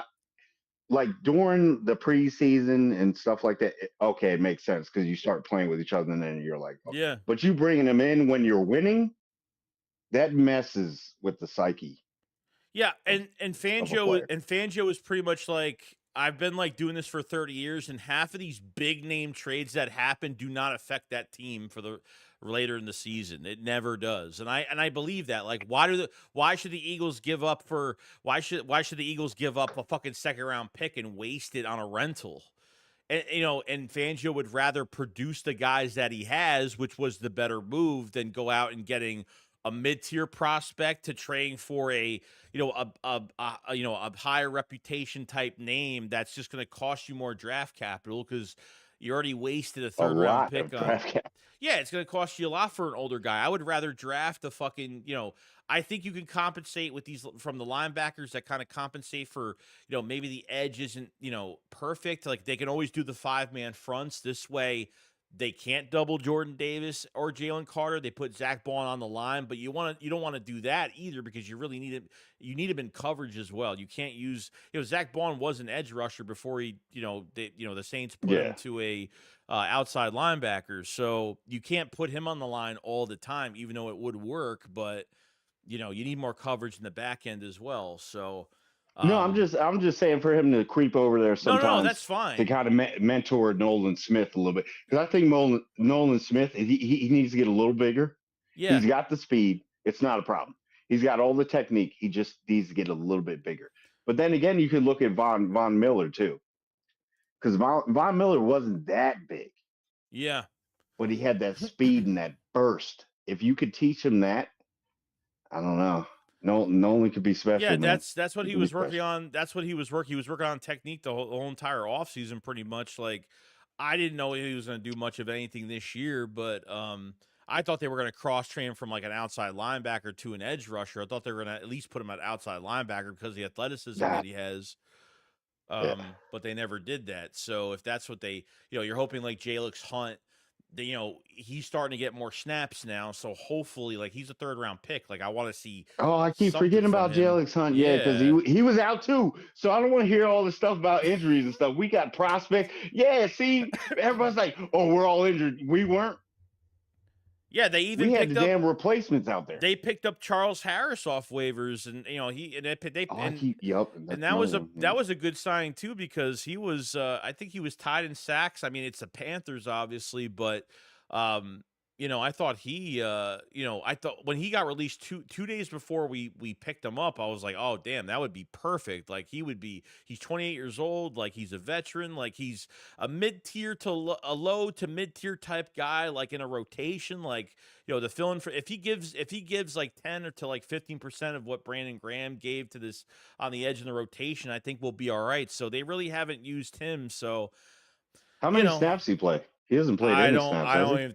I don't even know if he even played on the D line last week. I don't know if he did. Yeah, but you gotta watch Vic Fangio. He's sneaky. He is. He may be hoarding some of these guys, like, wait to the playoffs, bitches. You know what I mean? And all of a sudden it's because you have no tape on these guys with this team. Yeah, because realistically, like, as of now, like, this team doesn't need that many pieces. Like, even when you go into next off season, or whatever happens this season, like, I think people need to realize that we're not going to have some big free agency in March. It's not going to happen, because our free agency is going to be Zach Bond, Mekhi Beck. Like, that's going to be our free agency. Like, we're not going to have like everyone. Bond ain't going nowhere. I really hope not. I really fucking hope That's not. Fangio's boy. Yeah, exactly. That's his protege. Yeah, 100%. That's his boy. He ain't going nowhere. You know what I mean? Like, originally, like I don't know, because he got Van Ginkel a contract. Van Ginkel was a nobody for 3 years, and then he came in. He played under Vic Fangio for 1 year and played. He had like 53 pressures, 6 sacks, played fantastic, and signed with the Vikings. T.J. Edwards was obviously a loss that we never re-signed back, but the football gods are like, look, we're giving you Zach Bond. You better take it, because this guy, he's the number 1 linebacker in the league right now. Number 1. Yes. Isn't that insane? He has the most tackles. It's just, oh, Jesus Christ. That dude's phenomenal. Yeah. Like, who would have thought?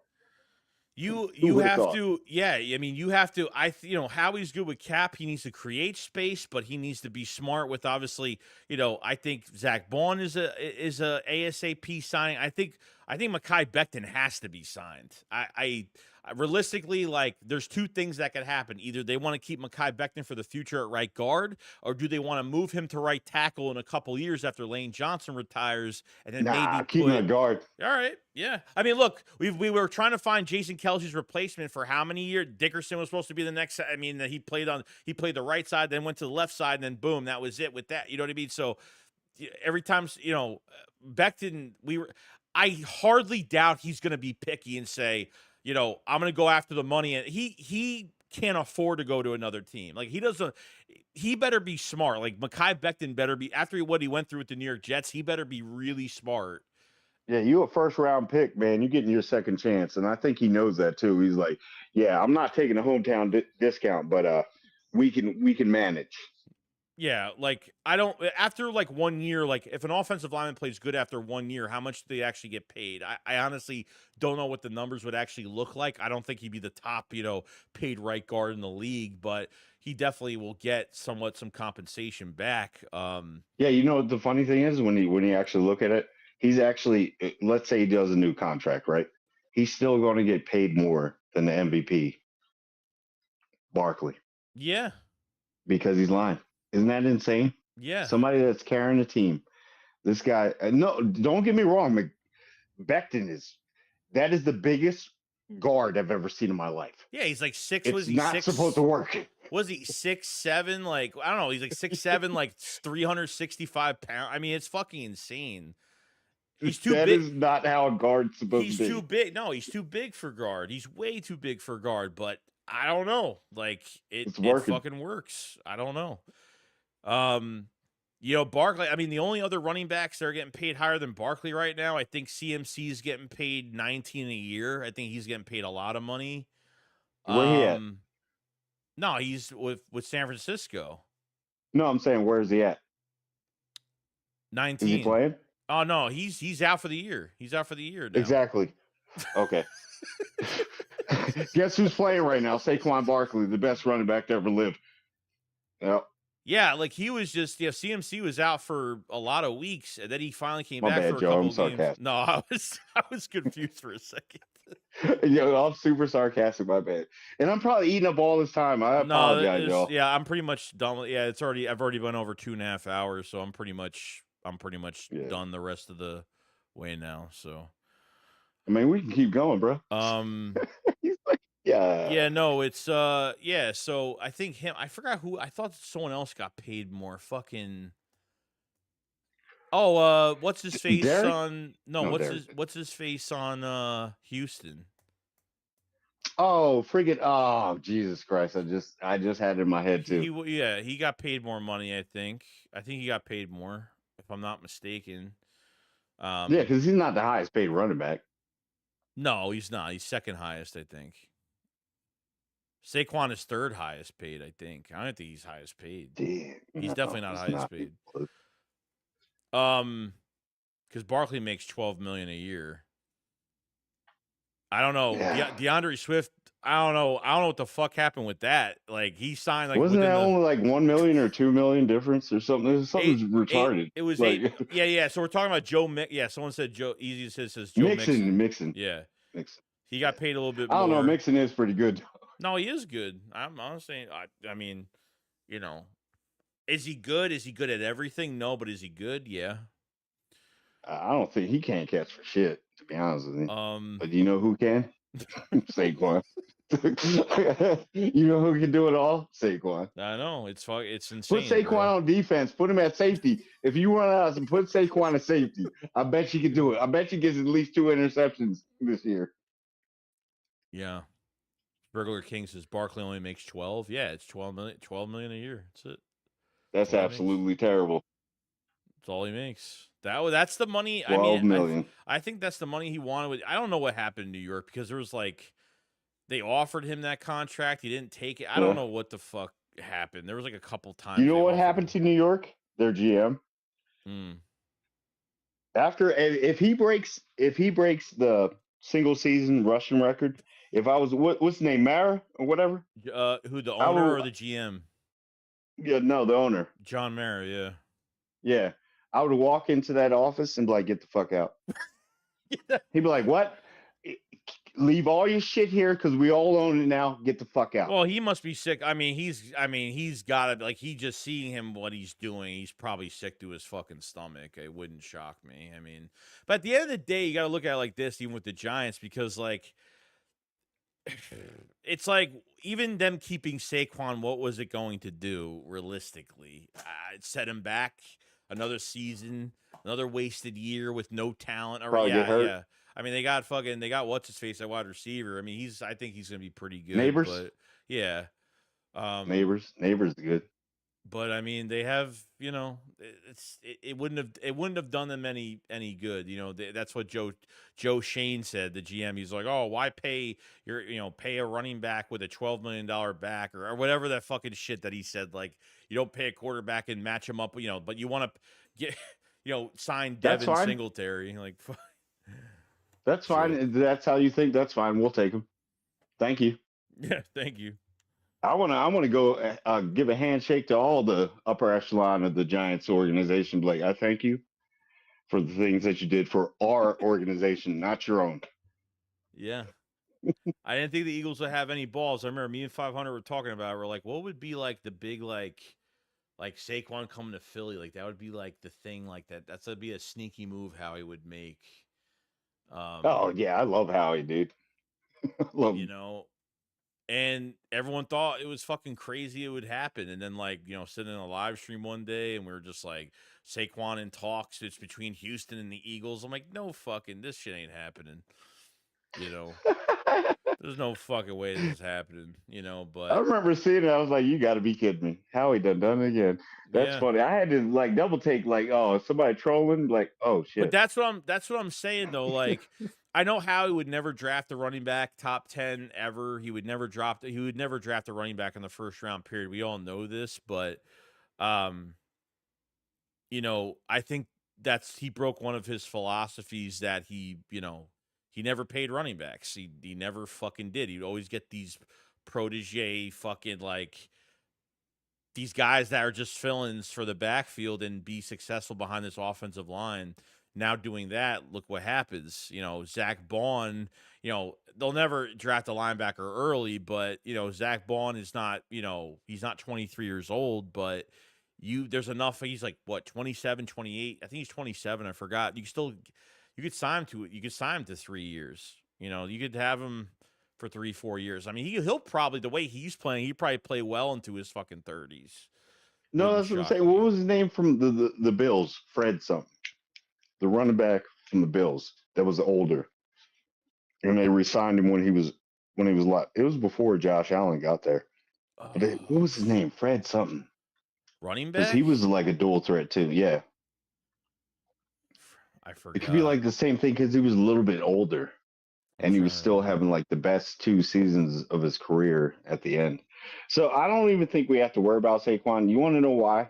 Why? We don't have to worry about it. Everybody's like, oh, he's going to get injured and all that. And I don't wish that, knock on wood.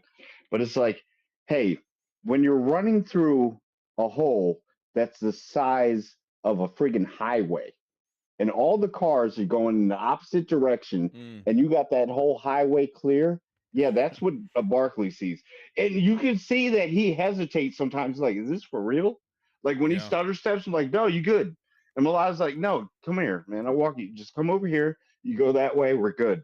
Like the play's still going. Yeah, they're all over there. So it's cool. Pat said That's what it Fred seems like. Taylor. Fred Fred Taylor. Taylor. There it is. Yeah. Because he was older too. Well, Damn, here's who be on in the chat like that? Who is that? everybody knows their shit. Everybody knows Yeah. their shit. Here's another thing, Good dude. job, guys. I think. Well, the difference is like the reason why Saquon's not getting injured is because how many times does Saquon have to watch out for the first hit in the backfield? How many times has been hit in the backfield before he even reaches the fucking line? A lot of times. This is why he was fucking injured a couple times in his career. Yeah.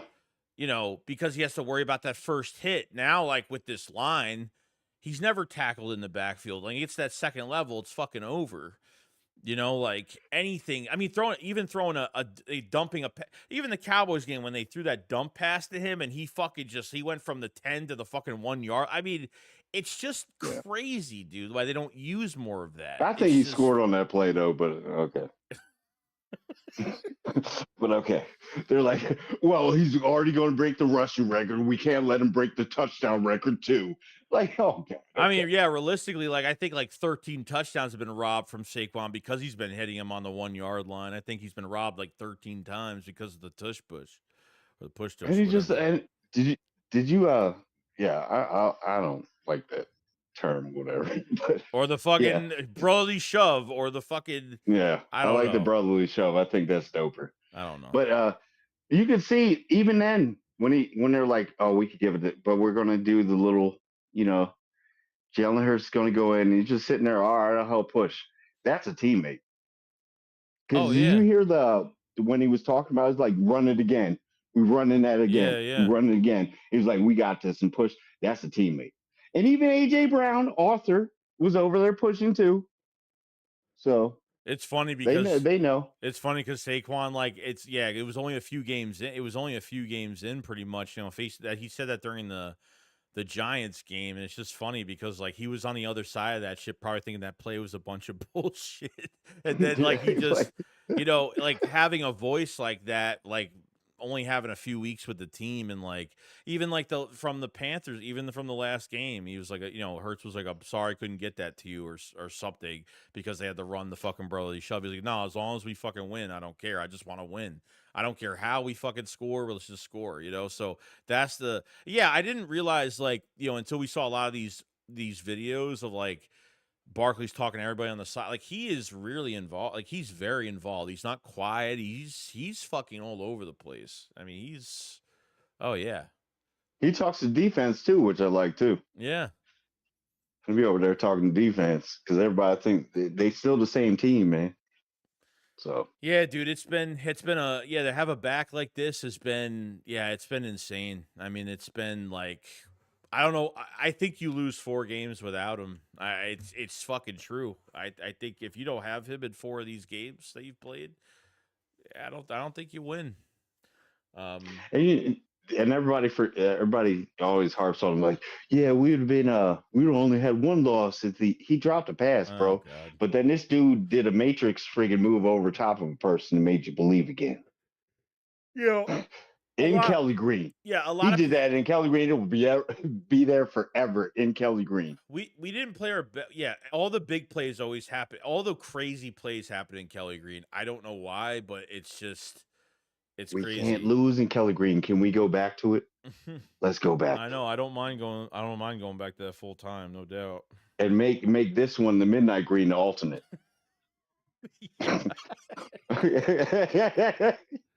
Let's do it. Make that the alternate. Let's go. Yeah, the Falcons game, everybody bitches about that game because it's like, okay, like as much as like the call was good, I guess, because he was open for that pass. I didn't like the call because I think they could have ran it and been a little bit more, been a little bit more safer on that. Who knows if that play doesn't happen? I mean, everyone's like, oh, they would have the first seed right now, blah blah blah, and it's like, dude, it's like that's cool. It's like I get it, but where the Falcons at? Yeah. them wings tucked in. Y'all ain't flying no more, huh? We soaring getting prey. What y'all doing? Little broken bird. Get the hell out of here. But I'm saying, you ain't dirty birds, you broken birds. But I'm saying though, it's like, who knows if they would have fixed if they won that game? Who knows if they would have fixed anything by the bye week? Who knows if they would have what if they I felt like as long as they were winning, doesn't matter if it was like last year, as long as they were winning, whether it was either fucking if they win ugly every game, they just said, okay, this is how we're going to win every game, then we're just going to stay like this because why make adjustments? And I felt like if they won that Falcons game, they would have like maybe not have done anything at the bye week. Maybe we wouldn't have the team we have right now. That bye week fucking changed everything. It changed everything. So and you know what the funny thing is? They talk trash about, oh, they ain't beat nobody. Yo, we the Ravens, they another broken bird. Yeah, the wing got broken. You can't fly no more. All right. Yeah, and I hope and everybody's like, yeah, they still got it. It's gonna be the Eagles against, because you hear a lot of stuff. They're gonna be like the Eagles against the Ravens. All right, you want to get cooked again? That's fine. Yeah, all those teams because. all those teams got fucking everyone that got hyped up before facing us, they got fucking destroyed. The Saints were the highest passing fucking offense. Remember the Saints fucking had played a tough game. That's when our defense finally came alive. Yeah, Washington, after we beat them, it was like, fucking his ribs, Jaden Daniels' ribs, his fucking busted hand, he's a rookie, all the excuses fucking came out after that. They made him look like a fucking rookie pretty much because he looked absolutely fucking horrible. That's what I'm saying, dude. It's like they'll praise a rookie in Philadelphia. Even if Jalen Hurts was a rookie, he wouldn't be praised for fucking the team kicking 4 field goals and throwing a fucking Hail Mary to win the fucking game. It's just not gonna happen. We don't get those type of situations. No. But my problem, we just win. But one problem I do have, and this really bugging me, is Elliott, man. What's going on, Jake? Yeah, I don't know. What's going on with my boy, man? It's like the Rams game, he looked like shit, and then Ravens, he was perfect down the middle, and then every time the whole team, if offense and defense plays bad, it seems like it always transfers to this whole team, and then it transfers. I mean, the punter's been great the last couple weeks. Braden Mann's been a fucking beast. Man is the man. He's been a beast. Dog. Yeah, yo, you can catch him. You can catch him and catch it for the just down and right there. Like the way he kicks is so. People don't realize because people are like, "Oh, punter's a punter," but when he be punting, look at how he looks at the field and where he puts it. It's insane. Yeah, that dude definitely should go to the Pro Bowl as a punter. Oh yeah, hands down. Yeah. He gives you no yardage. Who the fuck was that? Who was the last punter that was? I hate that motherfucker. What was his name? Who's the last punter? The Australian dude? Wasn't it Australian Yeah, dude? yeah. I forgot his friggin' name. It's like Australian. Hated that guy. That guy was horrible. That happens, and then you find people like him. But it's crazy. Like with Jake Elliott, like these kickers, like their careers could be done within 2 games. I mean, it's a fast career when it comes to kicking, like because that's all you're fucking doing, and you got to make sure this guy is upright by the playoffs because you might have to rely on him. And, yeah, it's been 2 games now he's done this. Like, but the problem is like he's not kicking it. Like, he hasn't made a kick over 53 yards, like, at all. Like, Yeah, over and that 50, used to be automatic for that guy. Not even, I don't know. This year, not anymore. I don't know. But I would, and I was talking about it a few days ago. I was like, I would bring in somebody just to fucking scare the shit out of him. I would bring in somebody just to work them out and just make him feel like, oh shit, my job's on the line. I got, like, I don't know, but because we're leaving a lot of points on, and you can see with Sirianni, he's not believing in him. He's not. Yeah, he's not. Yeah, he won't even kick. No, like now he'd rather go for it and throw and throw it down. Didn't we go for 3? What was it? 3? It was Didn't we go for 3 times in a game because he didn't trust him? Was it 3? Yeah, it might have been. Yeah, it was 3 or it was probably 3. It was the Jags game. That should have been a wake up call for Elliott right there. But like, bro, dude, I'm serious. Like, you need to make these kicks. Yeah, you really have this is to. important. Yeah, because I don't want to. Especially if it's in like overtime. Because our fucking luck in the playoffs, like both sides are gonna play fantastic, and it's gonna come down to him, like for some crazy fucking moment and blowing that shit, and it's gonna piss us off. Remember with Jake Elliott when you'd be like, oh, it's gonna be like a 60 yard, and you'd be like, oh yeah, he got this shit. Like most of them drinking Gatorade and stuff. Like, yeah, man. So what you doing after the game? But now it's like, oh no. Should we go for 2? Yeah, I mean, as of now, like, because I don't think they're getting first seed at all, unless like the Bears make an upset and the Vikings beat them, which beats Detroit, which I highly doubt. I mean, playing in that dome, I mean, Eagle fans travel well. They're gonna fucking they're gonna rack up fucking tickets. There's gonna be Eagle fans are taking over that fucking. I don't care Detroit. Obviously, it's a very exciting year for Detroit. I get it. Like there's excitement over there now. Yeah. So it's gonna be. That's fine. That's fine. We can play there. I'm one of those. I'd rather be the number 2 or number 3 seed and work our way there. Then nobody can say shit as we win the Super Bowl. Yeah, I think they play better on the road anyway. I think they're better on the road than they have been at home. I think when they play on the road and they're in someone else's house, like I feel like they're more determined. They feel like they're more focused. I don't know. Not saying they're not focused at home, but I feel like I don't know. I just feel like they're better on the road. It's just that's just the inside, my gut feeling. It's just how I felt when they've been on the road this past season. So, Yeah, that's fine. I'll take it. I'd rather be on the road. It's cool because you know what? They'll be like, well, Detroit can't play in the cold. That's cool. We'll go in a warm environment and beat that ass. Yeah. Let's go. Turn the heat up. Let's go in your dome. Mm-hmm. In your dome. People need to realize that. Detroit ain't all that. They ain't all that sunshine and rainbows. They're not. They're not.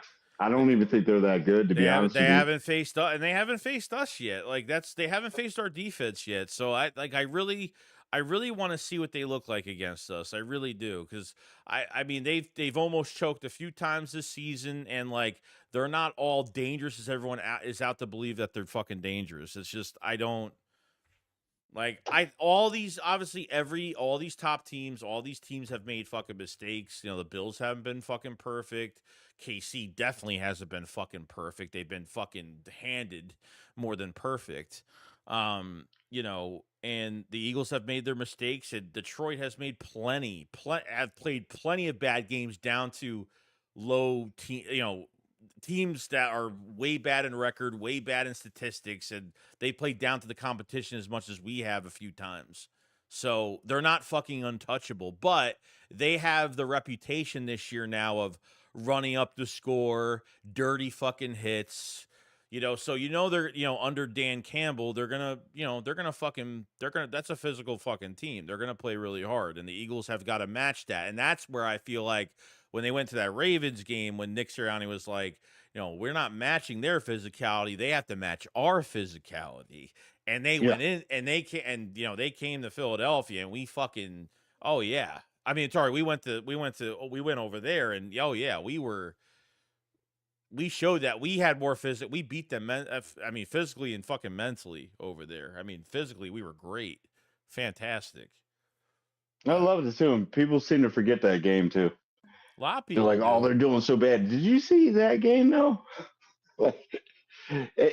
People seem to forget that it's any given Sunday, people. Any given Sunday. Everyone's like, well, that's a bad team. All right, put your freaking neighborhood team up against that team season win. Yeah. Those guys are professionals. It's just not working for them. Yeah. Just like when we had to collapse last year. It just wasn't working for us. No. We went in there, they were like, they're going to Super Bowl. It just didn't work. Sometimes it just doesn't work. It's the team that just catches fire late. Yeah, and and really the main thing, like last year, like after they like they were the 49ers came into Philadelphia, they fucking dug the fucking grave, they put us in it, and they covered us in dirt, and they fucking spit on it, and they left. And that's what happened. And after they exposed us pretty much, I said, if they lose against Dallas, like I'm gonna be turning into a fan that nobody is gonna like. Because I was already concerned that, like, on top of the bad decisions they made, switching defensive coordinators mid-year, like a fucking dumbass that they did. Not like, at least you were only giving up 22 points a game with Sean Desai, and you were giving up 30 plus, 28 plus with fucking Matt Patricia. So they didn't win that Cowboys game. But the one thing they had on their side was time, because they already clinched the playoff spot. And they had all this time to fix, and they went to that playoff game, and they finally ran a fucking slant 2 times to Devontae Smith, and, A.J. Brown ended up getting hurt, and then, like, it just fell apart. It was just, it was, I believed in the hype when we were winning these ugly games. We were that good, and blah, blah, blah, and then finally I started, it was when,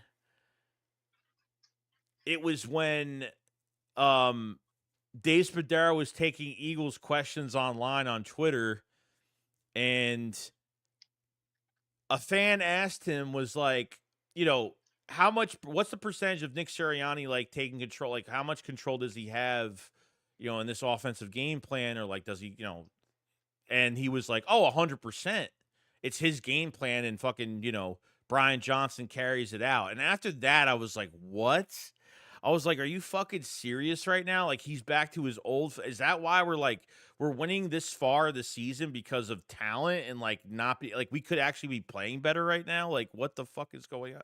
So like after that day, I was like, man, it was hard after that 23 season. It was tough. It was tough. Like after that shit was over with, to even like get back into this shit again. It was tough.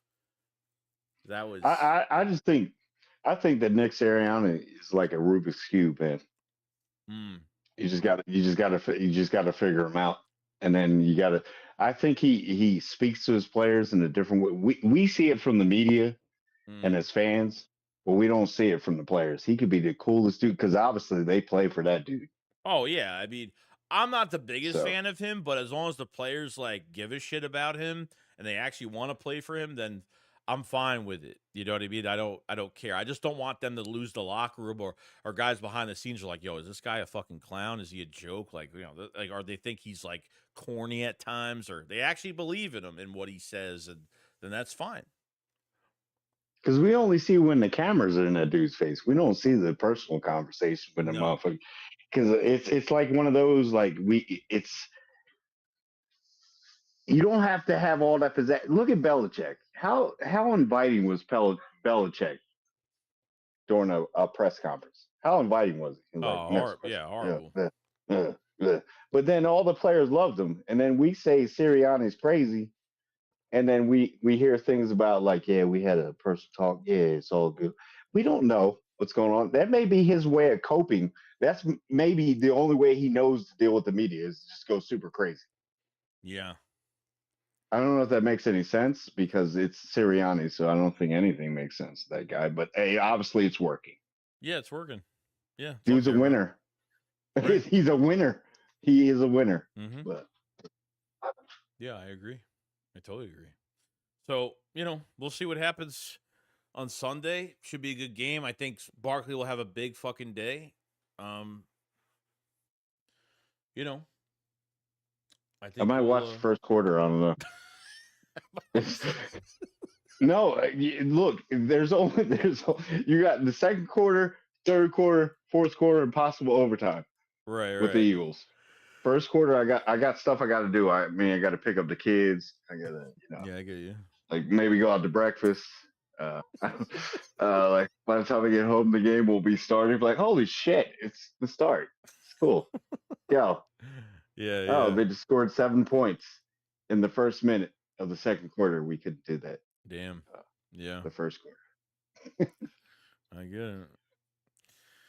But yeah, I'm gonna hold you up, man. Yeah. I'm about to end the stream soon. Anyway, we've been going. Yeah, it's been like 3 hours. I didn't expect the stream for. My bad for taking up all the time, guys. There was nobody. No, there was nobody behind you. Anyway, we got enough people in, and I appreciate you coming in. And we'll be doing this again soon. So I figured it's that I'll be hitting you up on Sunday. Yeah, definitely, definitely. What'd you say? No, I'm saying like yeah, well, I want to do like a change tonight instead of me blabbing about shit the whole fucking stream. I want to hear from people finally, and I'm actually shocked. I got a lot of positivity from Jalen Hurts today. Honestly, I'm shocked. I guess it's just like, I guess people that only watch my videos are the biggest haters. I guess I don't. I have no fucking idea. Man, dude. y'all just something wrong with y'all. That's all I'm saying. Something wrong with y'all. Like, whatever. Jalen smelling, whatever. He still wins. Yeah, I get it. Yeah. All right, Morgan. Nope.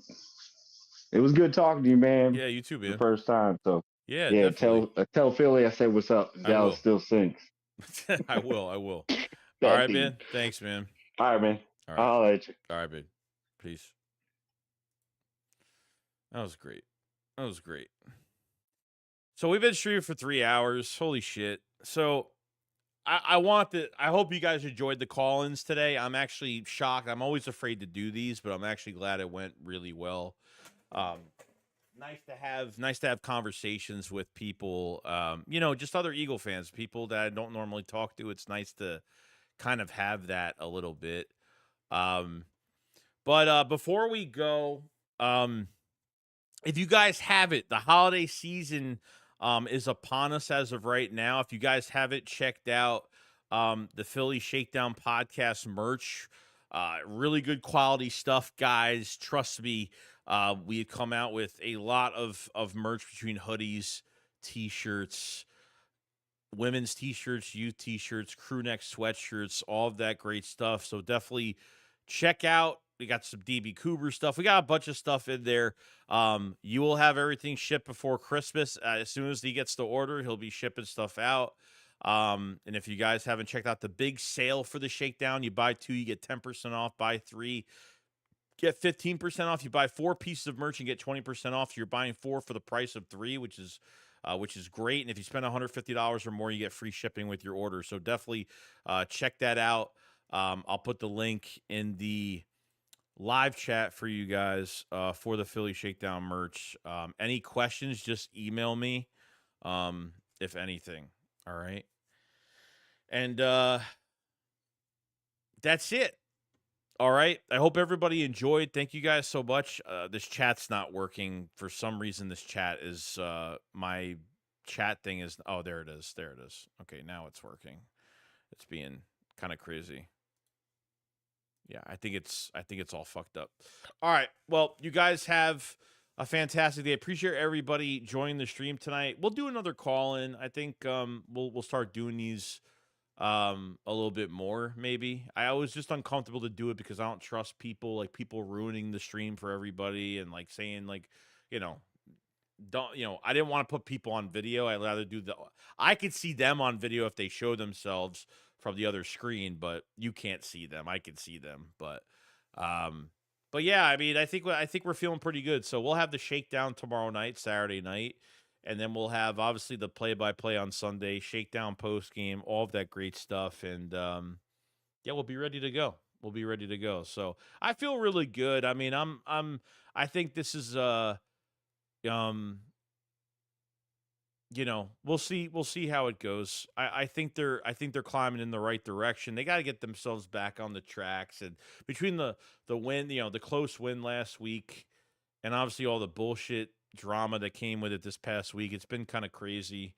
You know what I mean? So we just got to take our time, do our thing, and we'll be back on track to do great things this season, and that's it. So make sure to check out the Philly Shakedown stuff. Make sure to like the stream if you guys have it. Helps out the channel tremendously. Easy says Shakedown going to be lit tomorrow. Pumper's going to be there. I don't know. I don't even know who that guy is, honestly. I really don't. I don't know. I think people like have fake accounts and like try to, I don't know. I've never seen a person shit on a quarterback so much. I don't know. I have no idea, but it is what it is. All right, guys. You guys enjoy the rest of your night, and maybe we'll do this a weekly thing. I don't know. We'll see. But you guys enjoy the rest of your night. We'll see you tomorrow on the Shakedown video tomorrow as well. I'll see you guys later. Shakes, what up? Follow side. Peace out, guys.